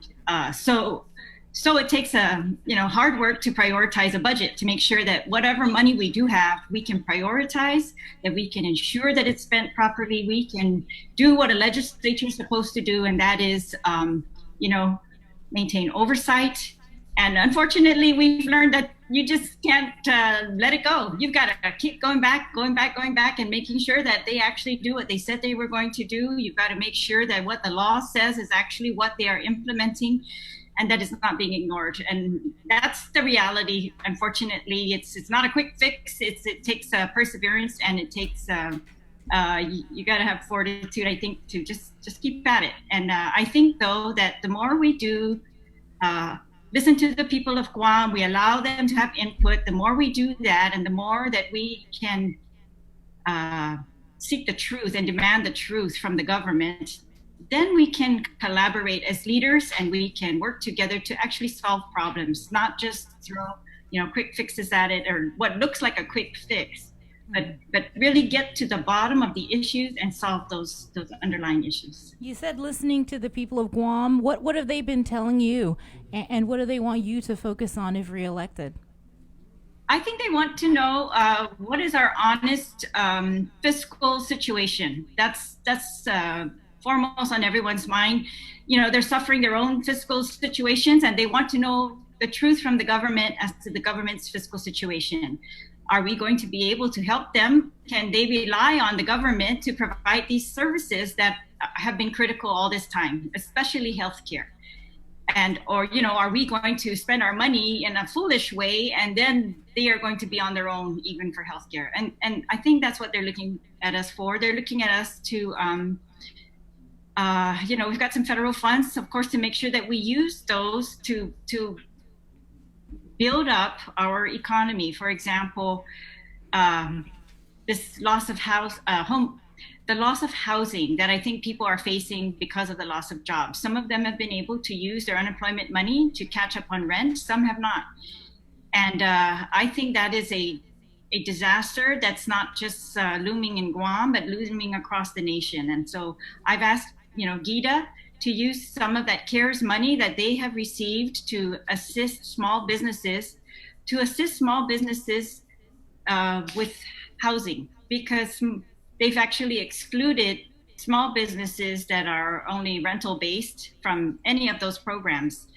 And so I've asked them to reconsider that. I hope that they will, because I think that at the end of the declaration of emergency, when landlords are able to seek eviction, that we are going to see a flood of evictions, unfortunately, and we should avoid that at all costs. That's the work we have to do right now. A lot of there are so many areas, Sabrina. Yes, you know, safety of children. We need to ensure that they are going to be safe. We've tried to put in measures to take children that are actually living on the streets. And I heard the Lieutenant Governor on with you earlier, and we need to continue that. We need to continue to ensure that homeless programs are expanded. But, you know, what we did before was we found children that were not just homeless, but were being abused because they were homeless, no place to go, no place to protect themselves from rape. And so we expanded the shelter capacities that we did have at the time prior to COVID to make sure that these children were going to be able to be housed no matter what, that no excuse to not bring the children in at the very, very least. So I'm glad that we're able to now bring in families. I hope that we can continue that type of work for the long term. Senator, we had a question on our we had a question on our Facebook live feed. You talked about people wanting to know the true finances. There's a comment here from Chris writes, and Senator, do you think Gov Guam should be making reductions considering loss of revenue? Well, yes, I think that we need to be realistic about the loss of revenue. For example, I've been asking our Office of Finance and Budget, the Bureau, BBMR, DOA, at every hearing that we have had to show us the formula that they are using to go from actual losses of 45 million to projected losses at the end of the year of, I think 8 million or much less. And anyways, they won't show us the formula. And I think that that's one of the things that if you want us to rely on this formula and not act in the dark, you need to show us the formula. You need to show us, if you said you spent all of the excess revenues for 2019 on deficit, show us the deficit that was reduced. I've sent letters and letters asking for these types of information. We're coming up on the budget session in August without proper information. For example, GVB's estimates of loss to the Tourist Attraction Fund are much higher than the loss that is being projected by BBMR. And so that's the type of information we need to know. And cuts to the government, yes, I think just as all of our families are acting frugal when we are under threat of loss of income, the government has to do the same. And I'm not talking about layoffs, because that's the first thing people want to point to. Oh, you need to lay off. I think we need to cut excess spending. I think we need to be very critical of contracts that we are entering into, whether they are really necessary at this time or not, whether they are going towards providing an investment that we are really going to get a return on, and whether they are going towards critical services. And unfortunately, we're going to have to prioritize our services. The government is. It's not all of these projects can be funded at this time. I I wanted to ask, if you could just rate your performance from 1 to 10, 10 being the highest for your leadership in the 35th Guam legislature. Yeah, well, okay, I don't, that's an awkward question because who wants to brag? But I'm going to just say that I think I've worked very hard. I think that if you want a public servant that is committed to hard work, I have done that. And I have done what I feel a legislature is supposed to do. That is hold agencies accountable, hold the executive branch accountable, hold the judiciary accountable. I've even had oversights of the judiciary. I think I've had more oversights than maybe any other committee in the legislature. And on a very diverse set of topics, again, trying to get to the real root of the problem, as opposed to just pointing fingers and, blaming people. I want to get to the root of the problem. I want to be part of the solution. And I have worked hard, countless hours. And I think there's more work to do. Fortunately, a lot of these things you got to really stick at it, or they're gonna not do what they said they were going to do. And then we've got long-standing issues in healthcare, for example, that we've got high cancer rates on Guam, and so we've got to have our healthcare system up to par to handle the high cancer rates. But we've also got to get to the root of why do we have high cancer rates on Guam. That's not all just genetics. It's not even bad diet. I think it's a lot to do with contamination that we are facing in our soils, in our waters, and we've got to prevent that. Everything we have, and we've got to do everything we have to clean that up. And so that's the type of work that I've done. It can't be, focused on only one thing. It's got to be broad because our issues are broad and our families' needs are broad. And in order to be able to keep Guam as a place to raise our families safely, free from harm, keep the children free from harm, we've got to keep, pedophiles off the street. So we were able, through oversight, again, to ensure that people making those decisions that are going to be letting people out after criminal sexual conduct, especially on minors, that no way they're going to be held accountable, that they are going to have tools in front of them that show them more evidence-based, decision-making tools so that they can say this person really has been rehabilitated, which is, it's very difficult to do that for pedophiles. And so hopefully with these tools, with the increased monitoring that has occurred because of our oversight on sexual people on the sex offender registry, that I'm hoping that these are lasting changes that are going to have real impacts on reducing victims. Sorry, Sabrina, that was kind of long, but no, that's fine. I mean, this time is for you, and we actually just have about a little under a minute left. So, in your interview, and we got to bring in the next candidate. So, just your closing comments. Sorry, Bree. We have 3 minutes left. 3 minutes. Yeah, we started at 9:02. Oh, okay. Sorry then. No worries. I'm looking at a different clock, I guess. Okay, Senator, go ahead. I guess if you want to just start on your closing remarks, then. Oh, well, I don't have any prepared, but I'll just say I'm very grateful for the position that I've been in because, when I ran because I decided I didn't want to be the person on the side complaining and not doing anything. And so I thought I've, worked all my life and to try to help in any way I could, but I thought I could do more, and I still feel like I can do more. So I'm working as hard as I can, and there's still more to do. And I think I have the skills, and I have the, people aren't going to pull the wool over my eyes. And so I think that's what I bring to the people of Guam. It's that if you want the truth from your government, I'm going to help you get that. And I believe that with your help, the people of Guam's help, and the media's help, you guys have been a great help, that we are going to make a better government, make a better quality of life for everyone living here on Guam. And that's important. There's so many ways that we have to tackle that. We've got land issues that we continue to tackle, but we're making progress. And so that's what I'm hoping, if the people will have me, I'm looking forward to continued service, to continued solutions to continued progress, and hoping that some of these issues we are going to be done with once and for all. That's what I'm working towards. Well, thank you, Senator. What number are you on the ballot? I'm number one. Number in one. the primary side. Weren't you the top vote getter in the Thank last you. election? You were the top vote getter in the last election. Yeah. Yes. All right. Thank you. Thank you, people of Guam, for that. Yes. Okay. All right, thank you, Senator. Senator.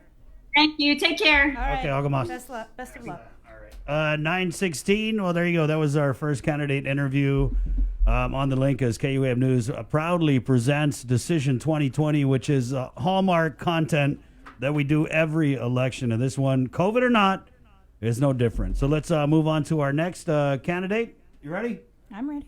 Minority incumbent Senator Jim Moylan. Good morning, Senator.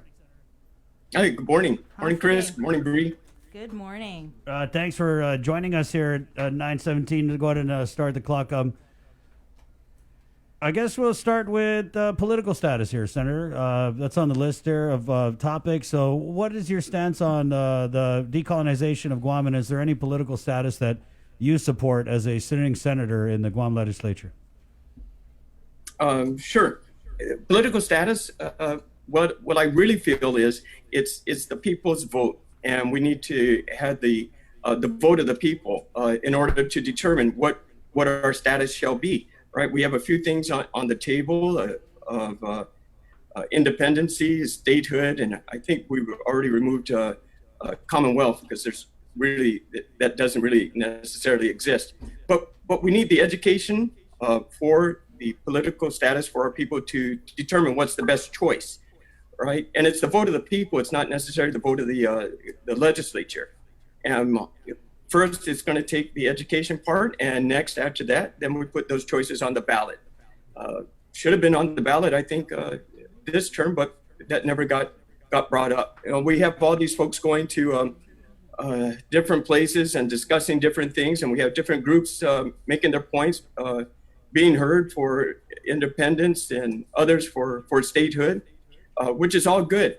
But we need the education campaign for everybody to understand what those choices actually mean, and then we can place that vote out there, and then your leaders will go out there to support that and move it forward, because we are under Department of the Interior, and see how we can move this forward from there. Mm-hmm. So I want things to move forward. Whichever direction the majority of the people are going to vote for, we should. And we just got to hurry up and get this vote done so we can move forward with some decision. Have you made up your mind on which of these status options you would vote for if that your vote was held today? Not necessarily. I would still consider both options, but my main concern is on the taxation of the island. How would this affect our taxation? Are we in control of our taxation, and how would we invest this money? How would it affect the people's pocketbook? Will we be spending more or not? You know, the choice of making what direction we want the island to move forward is very important. But can we afford to do this? And then once knowing that, then sure, we can move forward.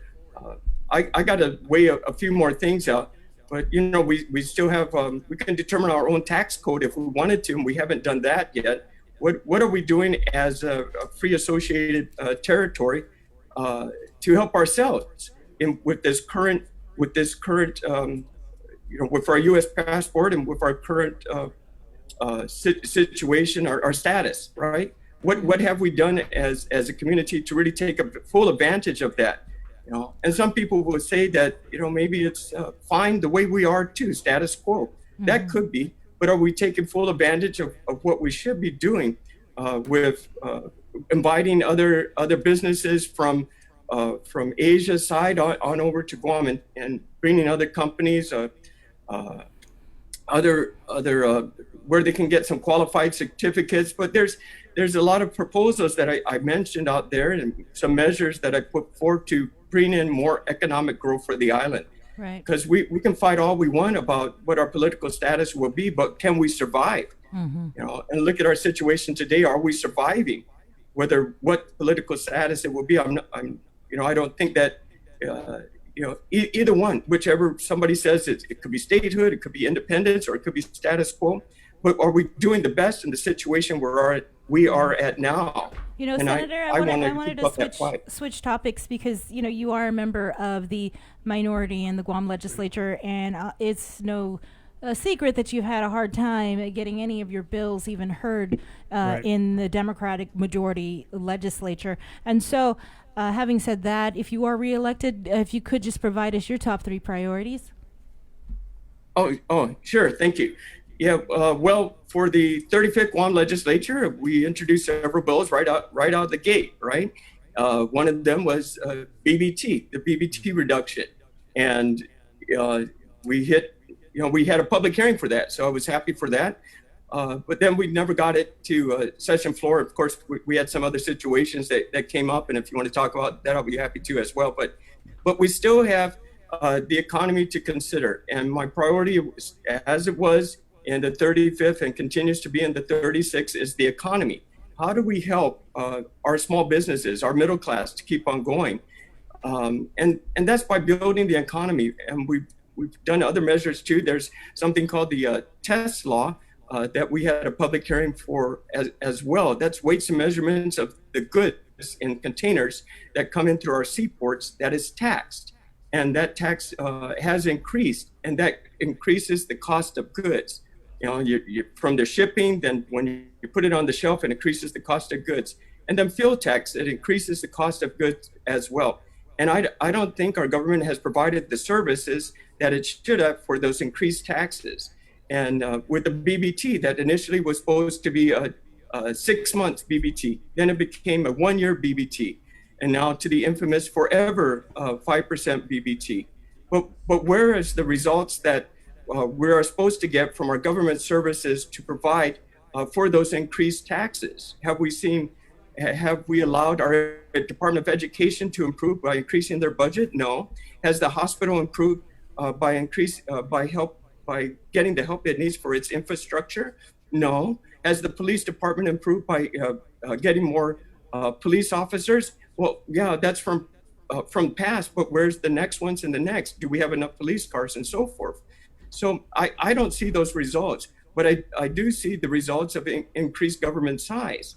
And why are we doing that when we're in a situation now that it's even more difficult, and the writing is even clearer on the wall what we must do, and that's looking at the organization of the government, and can we streamline that, and can we cut the taxes for the people, because it's the people that are affecting this, feel this the greatest. When they go out and buy their peanut butter and jelly sandwiches, and the cost of ingredients cost you $11, why would I want to do that? The can of Spam, a canned meat, gone up. The price, the taxes on fuel hasn't adjusted either. So economy will still be my focus as well, because it all evolves around that. Right, yeah. If you want to help Department of Education, if you want to help public health, if you want to help public safety, it all takes money. So I want to help build the economy. Right, Senator. We had the policy director for Adelup. I think he's one of your biggest fans, Carlo Branch, on earlier. And I want to kind of couple this next question with a comment from Onyeka, who writes, Senator Moylan has a poor record of seeing his bills into real legislation. And I'll add to that by what Carlo had said. He brought up and there was a clip that was going around about a bill of yours. You finally got the shot to put it on the floor, and you ended up withdrawing it. So how do you address that criticism that's out there that Senator Moylan, doesn't get results? Doesn't get his bills passed, or if you could. It's kind of hard if it's not on the agenda. I'm sorry. So I'm trying to understand your question. It's like I introduced the measures, but it doesn't go further. Is that what you're asking me? I can hardly hear. Yeah. It's one of the viewers. One of our viewers. I mean, they're just asking about your record of getting your bills passed, and how would you respond to that? Oh, okay. So the Organic Act says senators are supposed to write bills, right, and confirm appointments and balance the budget. So I do. I think I got 60 some bills, but out of that, maybe 3 or 4 passed. Could have been more, but who's the majority, right? Who's in charge? It's politics. Come on, that's what it comes down to. If the administration wants to run the ship a certain way, that's what they're going to do.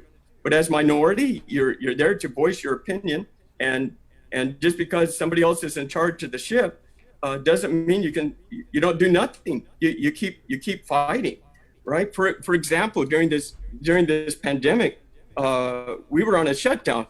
The legislature was basically initially we were non-essential because we weren't in session. But I thought that we should get back in session. I picketed out there for 3 days, holding up a sign that said, "Holding session to help the unemployed is not premature." Because I was told that if you're going to have session now, it's premature. We're going to get federal money. Just wait and see, right? That was back in April, and people are still now finally getting their money, and they're still being paid out. I'm glad for that. Hooray, right? But if the bills don't get passed, that's not. I did the fight. The bills didn't get passed because it didn't get voted on. It's the majority of people that didn't want it to move any further. If you like the bills, if you wanted your taxes reduced, well, then talk to the people that didn't vote for it. It's not because I introduced it and it wasn't passed. It's because it was introduced and it wasn't entertained, and it didn't get to the floor for session and fought for. Now that last one we had where I think we were in session and we were discussing a measure to increase the Dave Santos amendment from to $250,000, and I made a proposal to increase that to, instead of $250,000, make it $500,000. Let's help the small businesses. That got knocked down. That didn't go any further. Was it wrong that I offered that amendment? I don't think so. I think it was a good idea. It just wasn't voted on. So that's how it goes. After that was I think Senator Therese Delight. She made a bold move, and she said on that same bill that we were discussing about on session floor, she said, "Hey, let's reduce the BBT." She made an amendment to reduce the BBT to 4%, and it failed. Right? I voted yes. I go, wow, that's great, Therese. Yeah, let's do that. But we didn't have the votes on the floor. Is that the senator's fault for making that amendment? No, it's not. It was a good move on the senator's part. I applaud her for that. So I thought, well, I'm going to introduce Bill 9 back in January, which when it was originally introduced in 2019, I introduced Bill 9, and first it went around one time. I didn't have the votes to get the measure back on the floor. So what do you know? They did a recount. I didn't ask for the recount. They did a recount, and it had the votes by one. So I said, okay, this bill was introduced in January of 2019.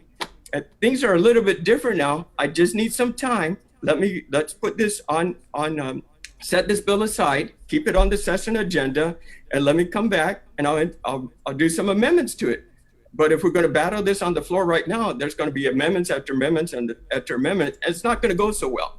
So if we really want to discuss this, then just allow me this period. I'm just asking for it to come onto the session agenda, and let's move forward with it. I was voted no.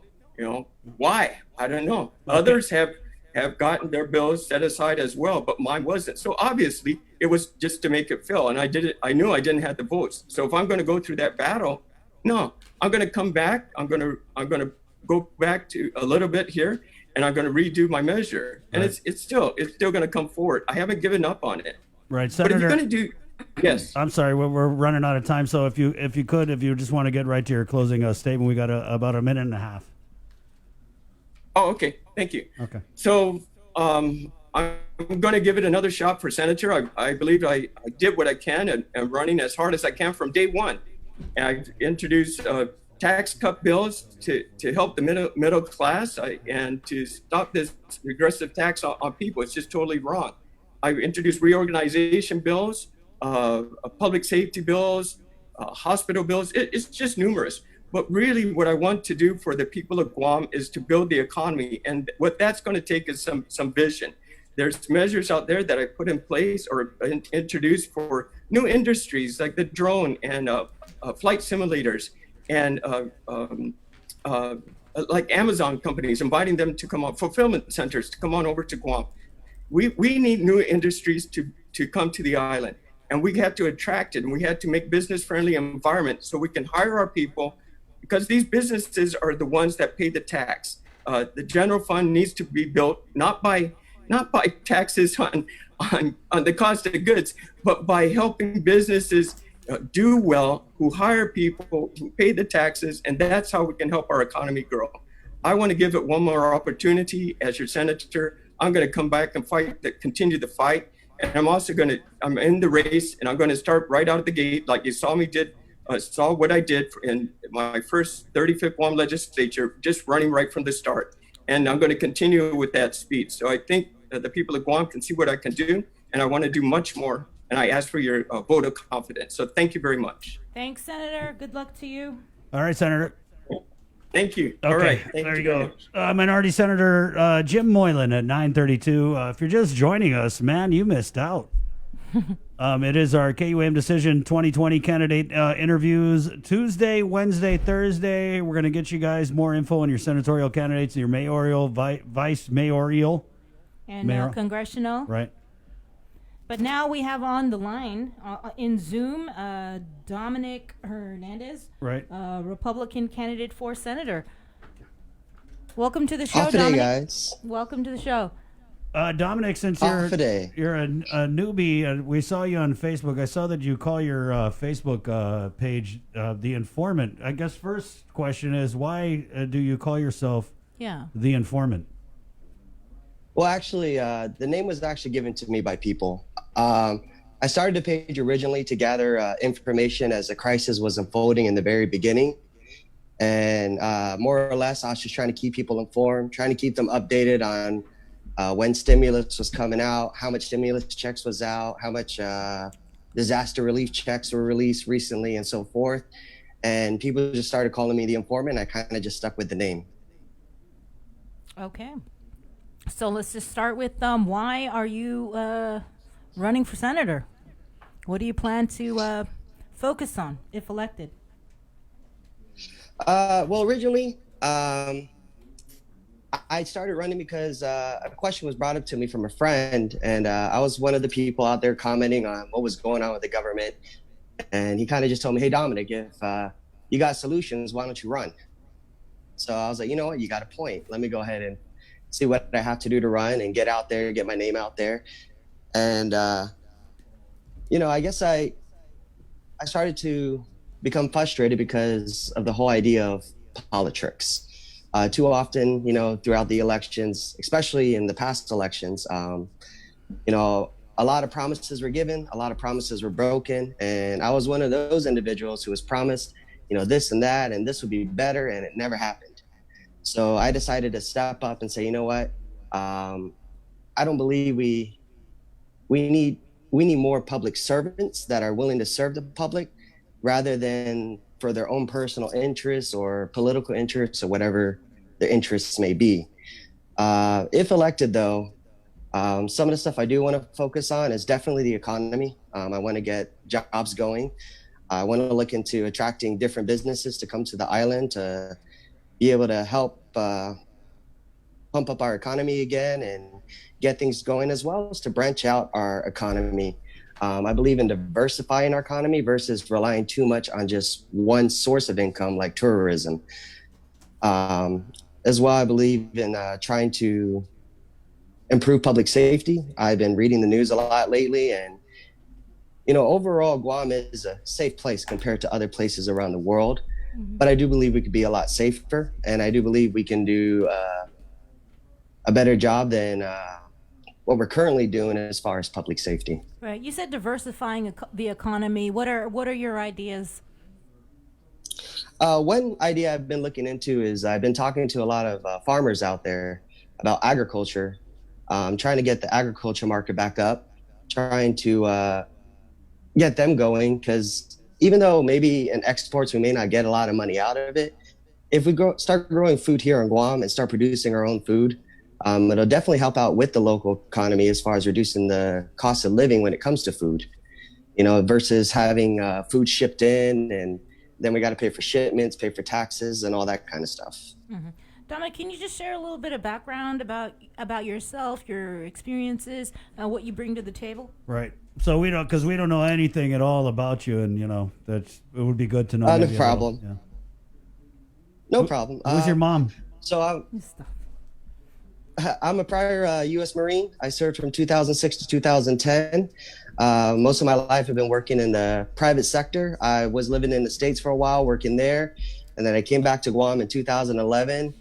And my first job in Guam, I was working at Nancy Security as a security officer. And then from there, I tried doing my own business in lawn care and auto detailing. My partner at the time, he ended up moving to the States because he was in the military. And from there, we dissolved our businesses. And just since then, I've been working at Men's Karaoke Bar as a bartender. We don't really have a lot of senators who kind of come from that working class background that you just talked about. I mean, I could imagine some of them laughing when you talk about the kind of jobs you've had. So let's, if you could, the perspective that you're going to bring to the Guam legislature, do you think that it would be something different than maybe what we're getting now with this current crop?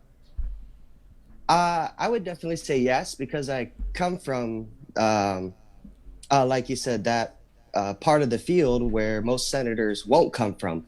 So I do have a better understanding of where the public opinions are coming in from, and things of those natures, especially with like unemployment, because I was unemployed during the crisis. Right now I'm on reduced hours, and I understand the frustration everybody's going through. I understand having to wait till, I believe I got mine in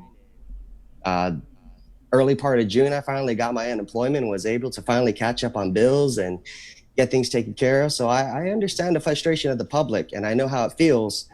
And having that perspective will definitely help, especially with being a public servant.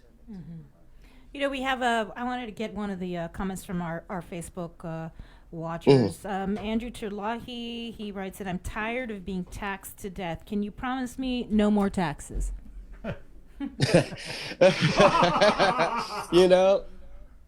I wish that could happen, but in reality, we do need our taxes, especially when it comes to paying for the government employees, getting the police department funded and so forth. So I can't promise that we won't, I can't promise for taxes to disappear, but I can definitely help out as far as trying to make sure it's within reason.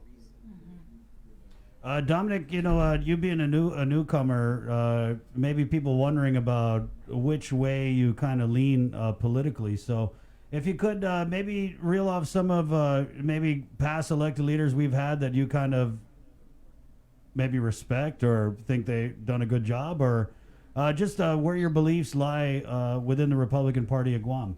And then maybe a little bit on why you chose to run as a Republican. Well, I chose to run as a Republican because I'm more on the conservative side. I believe in, I have my respect for the church, and I believe in the fundamental ideas of family and church and everything like that as well. With respects to senators, I definitely respect Senator Moylan. He was one of the first ones to reach out to me, and even during the crisis, when I had questions and concerns of situations like unemployment and what our leaders were planning to do, he was answering questions for me. He was out there. I saw him on Facebook out there holding his sign up outside the legislative office, and that kind of inspired me. Okay. If you're elected, there's a lot of tough decisions that are going to have to be made in the 36th Guam legislature with respect to the government, the economy. How prepared are you, though, to make those sort of tough decisions in terms of, let's say, budget cuts? And do you see areas in the government that should be cut? I would definitely say that with our current economic situations, that some budget cuts will definitely have to be made. As a everyday citizen, if we have to budget ourselves off of $1,000 or $2,000 monthly paycheck to be able to survive throughout the month, or how long we have to survive for those that don't have jobs right now, I believe the government should do the same thing. That I'm not saying we have to lay people off, but maybe cut back on some of the spending that we're doing. Maybe not hire as many people, possibly consider some part-time work for certain positions so that we can save the money and use it toward areas where we can definitely help out the public. What about the military buildup? Where do you stand on the military buildup? Well, for me, I mean, I'm a U.S. Marine, Yeah. so I support the military. Mm-hmm. For the buildup, I do support it. I believe it'll definitely help us out, especially in times like this right now, economically, where we do need that extra support. We need that extra arm from a different area to be able to create jobs and get people working again so that we can get our economy stimulated. And the military buildup is one option that could very well help us. Right. Well, what do you think of some of the concerns that people raise about the military buildup and, the bulldozing of ancient artifacts and Magua? Are you just all in on the buildup, or do those kind of issues, No. do you think they're valid? I do think they're valid. I do respect our culture and our traditions, and I definitely want to preserve our culture by all means. There's always a way to work things out. The military says one thing, one side's saying the other. I have to personally research and see, what exactly is going on, because the old saying goes, there's your story, my story, and the truth in between. So from there, I have to research and figure out, what exactly is going on and how maybe we can come up with a better solution to work things out for both sides. All right, thank you for that. Dominic, people are going to take a gamble. I mean, obviously, we had a lot of newbies in the last legislature, and some people have had an issue with that, saying that we like these people we never heard of, put them in there, and look what we get. So when people vote for you, when they think I'm voting for this guy, I don't really know much about him, is it a gamble? So tell us the risk versus the reward of putting Dominic Hernandez in a seat in the Guam legislature. Well, I'll say it like this. Anytime you're voting for anybody, it's always a gamble. You never know if they're going to do what they say they're going to do, or they're going to completely go the opposite direction. And it goes both ways, even with people who are experienced. They can just all of a sudden flip the switch and turn the other way. So it's always a gamble. But I would say, as far as me, I know I'm new. And I will admit, when it comes to politics, I'm not exactly the best experienced, but I'm willing to learn, and I'm willing to do whatever it takes. If it has to take some blood, sweat, and tears to do it, I'll get it done.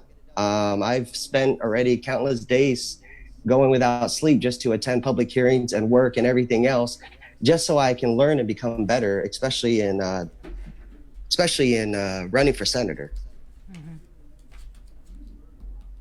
Political status, we'll go ahead and ask you that, and then we'll go over to your closing statement. So decolonization, political status, which of the status options, if the vote was held today, would the informant vote for? Statehood, independence, or free association? Well, I would have to say that I personally would want to get educated more on the options, and I believe that I also believe that majority rules. So whatever most people feel is best for the island, especially since it's involving everybody, I would probably lean more toward that favor. However, like I said, I still have to research it myself and educate myself on each part. With statehood, what is our, or are we going to end up paying federal income tax, and what is that percentage that we're going to end up paying? For independence, are we stabilized enough as we are to be able to hold our own? These are things I just want to be further educated on and learn more about, and figure out, do we have plans and solutions for all options? All right, Dominic, we'll go ahead and give you the floor. Last minute and a half here. Closing statement. Dominic Hernandez, Republican candidate for senator. Why should we vote for you? Well, like I said, I may be new, but I'm determined, I'm young, and I'm willing to learn and accomplish the goals by any means necessary, especially if I have to throw in some blood, sweat, and tears, I will.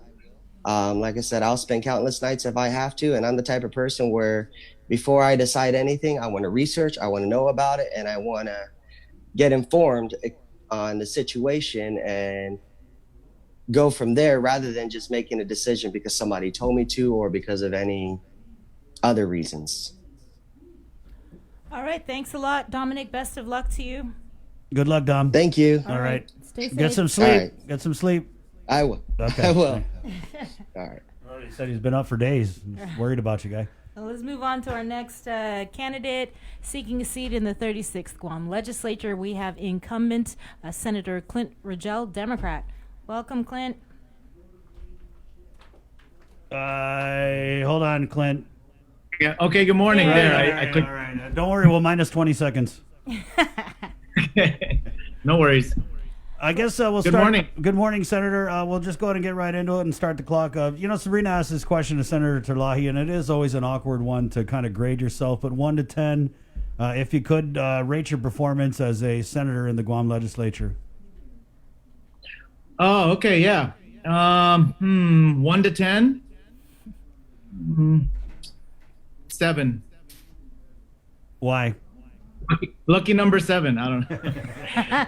Well, I think, I think because I've accomplished a lot of things that I wanted to accomplish, but not everything I wanted to accomplish. So I think I accomplished a decent number of things in my first term, but not everything. So of course, it's not a 10. Mm-hmm. Well, you did accomplish what, I didn't even think was going to be possible, was the legalization of adult recreational use. Excuse me. Sorry about that. We were talking about substance abuse earlier. I don't know what's going on with you. Sorry. Recreational. Yeah. So exactly. So when I ran, of course, you guys remember you had me on and you guys asked me what my platform was, and my platform was to make Guam green again. Right. And I had 5 major green platform points, but everyone only remembered me for the cannabis part. Right. But it was green with cannabis. It was green with renewable energy. It was green with agriculture, and it was green with environmental protection, and ultimately green with cash. So I got the cannabis part done. Also green with renewable energy. We managed to pass. I co-sponsored a bill that was originally for 50% renewable energy by 2035. It was in my committee, and I think through my advocacy and me pushing it forward, I also amended it in my committee to make it 100% renewable energy by 2045. So we successfully got that passed. It was passed unanimously. So I count that as 2 major planks in my platform that were passed. Green with cannabis, green with renewable energy. And so the reason I think renewable energy is important, I mean, you can see it right now. The PUC and the CCU are considering raising back the rates again because the cost of fuel. Fuel is outside of our control. We can't control it. We spend that money. That money goes off island. It makes rich oil countries even richer. They don't need our money. We need our money. We need to keep our money here on Guam in a circular economy, and renewable energy does that.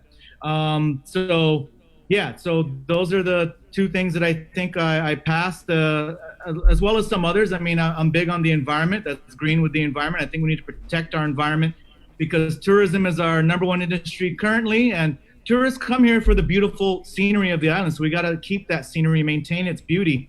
And that's why environmental protection is so important. And so I've done certain things along those lines. I've introduced bills to create some forest protected areas. We haven't managed to get those passed yet. Those were introduced, but we're still working on it. But we did pass a lot of ban scuba spearfishing. That was Senator Perez's bill, but I co-sponsored it, and I also helped to champion it and push it through my committee and get it out, despite a lot of pushback from scuba spearfisher people who are doing it for commercial purposes that I disagreed with. So there was a lot of controversy with that bill. That bill's been attempted in the past by previous senators.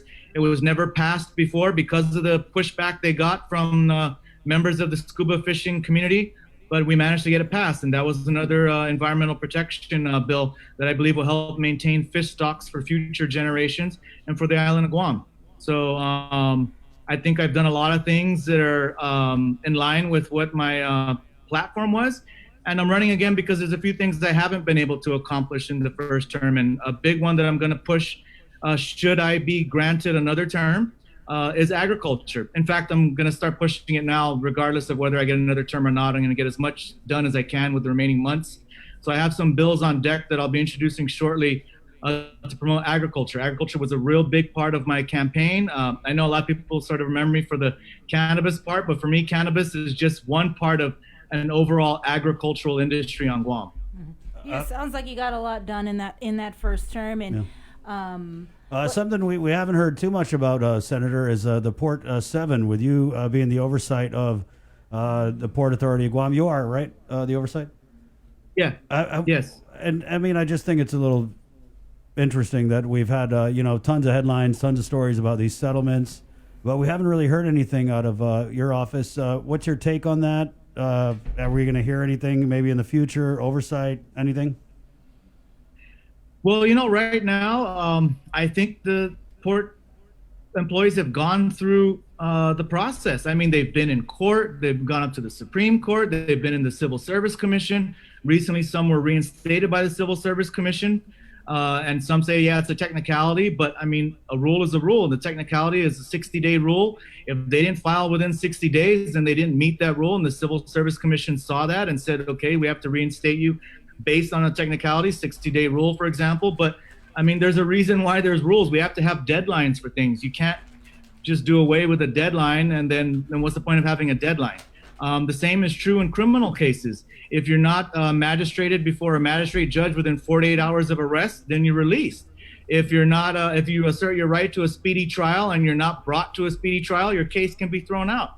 There's a statute of limitations for crimes that are committed for that specific reason, because there have to be deadlines. And if deadlines aren't followed, then you can get the thing dismissed, or you can get reinstated, for example, with some members of the Port 7. So I think for the port employees, they've gone through the process. They've gone through both the Civil Service Commission. They've gone through the court, the lower courts, and Supreme Courts. They bounce back and forth all over the place. So I say, let them settle it and let's be done with it. All right. One thing, obviously, is it's really big issue is the economy, the budget for the next fiscal year. Tell me what. Can you tell me what the state of the government's finances are and what sort of decisions that are going to have to be made? Sure. Well, right now, I believe the governor's office they've been meeting a lot with the Office of Finance and Budget with Senator the head of that is Senator Janicelynn Augustine. So I'm not sure exactly what those meetings have entailed, but my understanding is that I believe that the governor's office has a figure that they believe are going to be the revenue projections for the coming fiscal year. And I believe Senator Augustine's revenue projections that the Office of Finance and Budget have come out with are a little lower than that, or I don't know exactly how much, they're lower than it. So I think there's some back and forth talking going on. I don't know exactly what the state is. We have to rely on what the information is that they're giving us. Now, I know there's a lot of talk. The chambers come out, they put something about, they said $47 million shortfall, I believe.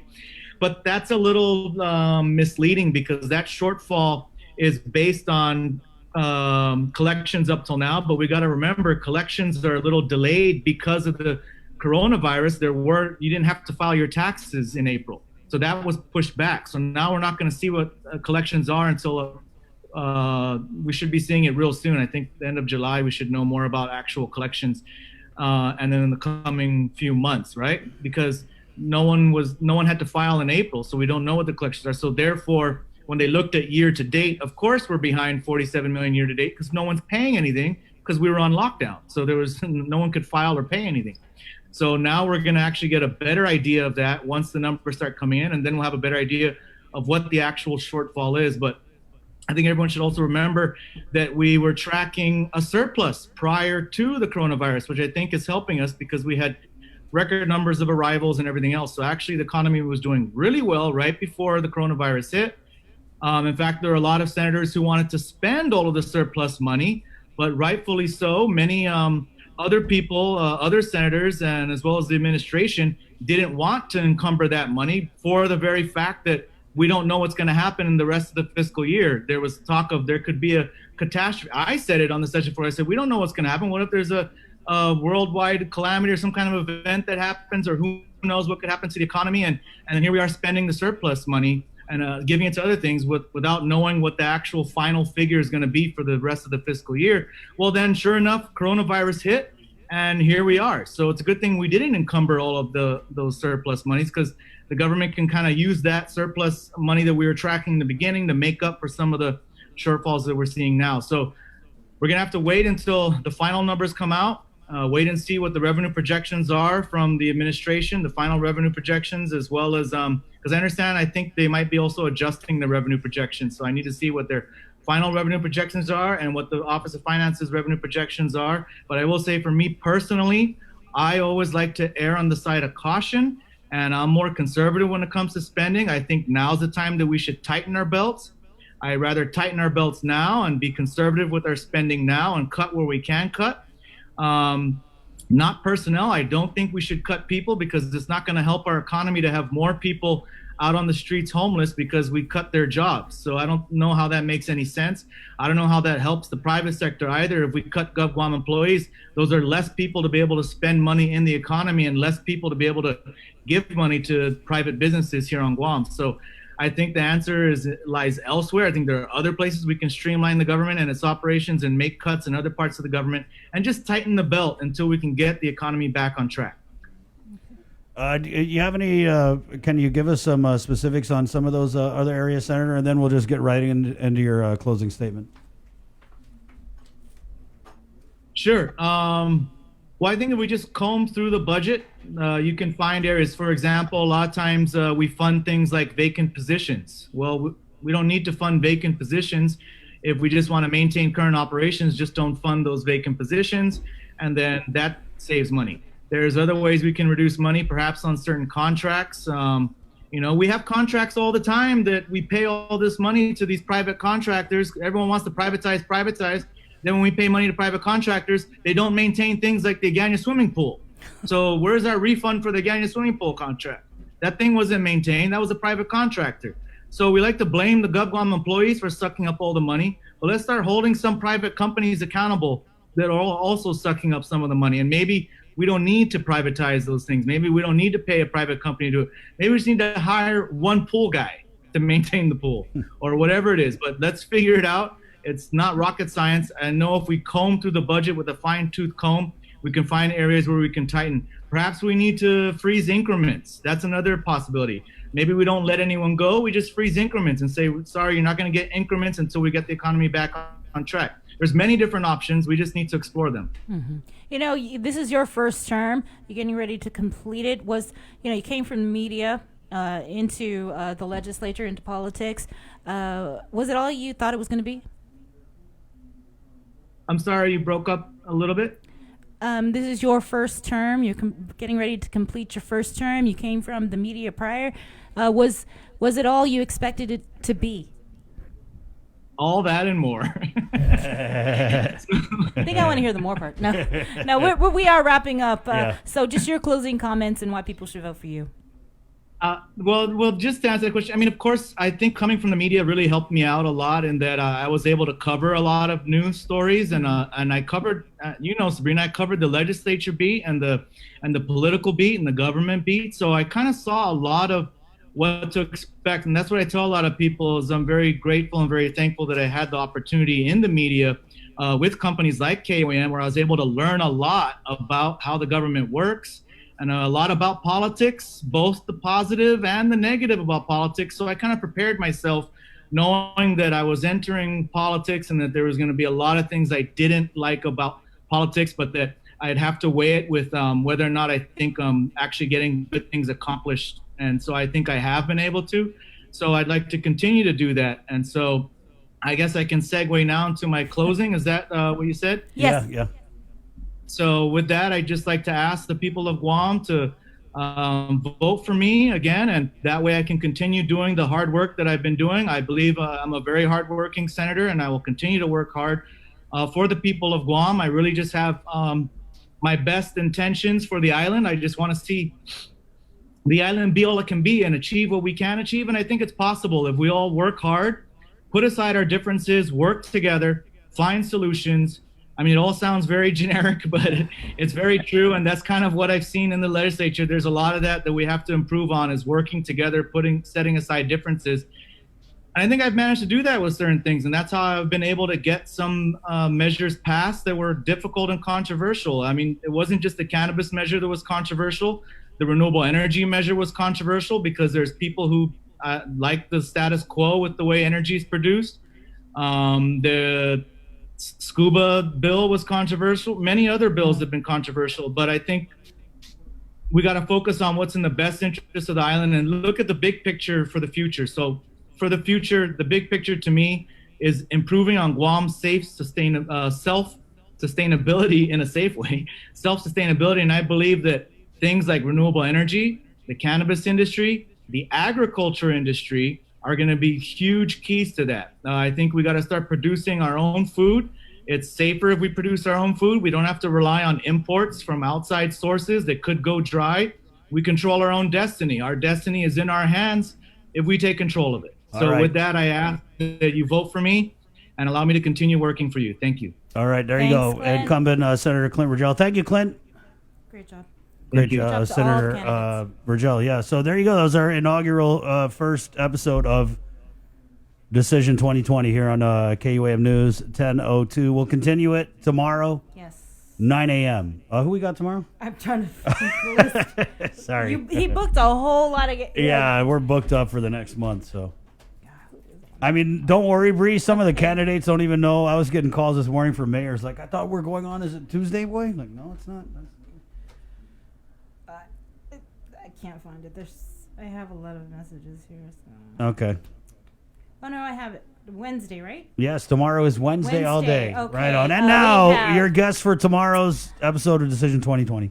Incumbent Sabina Perez, Republican Tony Ada, Republican former Chief of Police Jay Cruz, and we got Ken Leon Guerrero, Republican. Oh, there you go. Tomorrow, That's 9 to happening tomorrow, 10:03. Again, to our sponsors, Calvo Enterprises, IT&E, Ambrose Inc. Thank you guys so much for sponsoring the link on the Breeze 93.9. To our viewers on KUAM TV 11 this morning, and on the Breeze, our listeners, and most especially on the award-winning Edward R. Murrow award-winning social media networks, KUAM. To our viewers on our KUAM News Facebook Live feed, thank you guys so much for watching. It is the link on the Breeze 93.9. We'll close with a break. And then guess what? Your go-to jam is on the way. Good job today, Sabrina. Good job, Christopher. As always, hey to our digital stream team. It takes a lot of people behind the scenes, including Jason Solis, Joe Sir, and Ken Sanity here to get this show out to you guys. There's a lot going on, so thank you guys. Wouldn't be possible without you. It's 10:04. Thank you guys so much. Esta Gupa, Guasi Chris, adios. In this time of change, there is one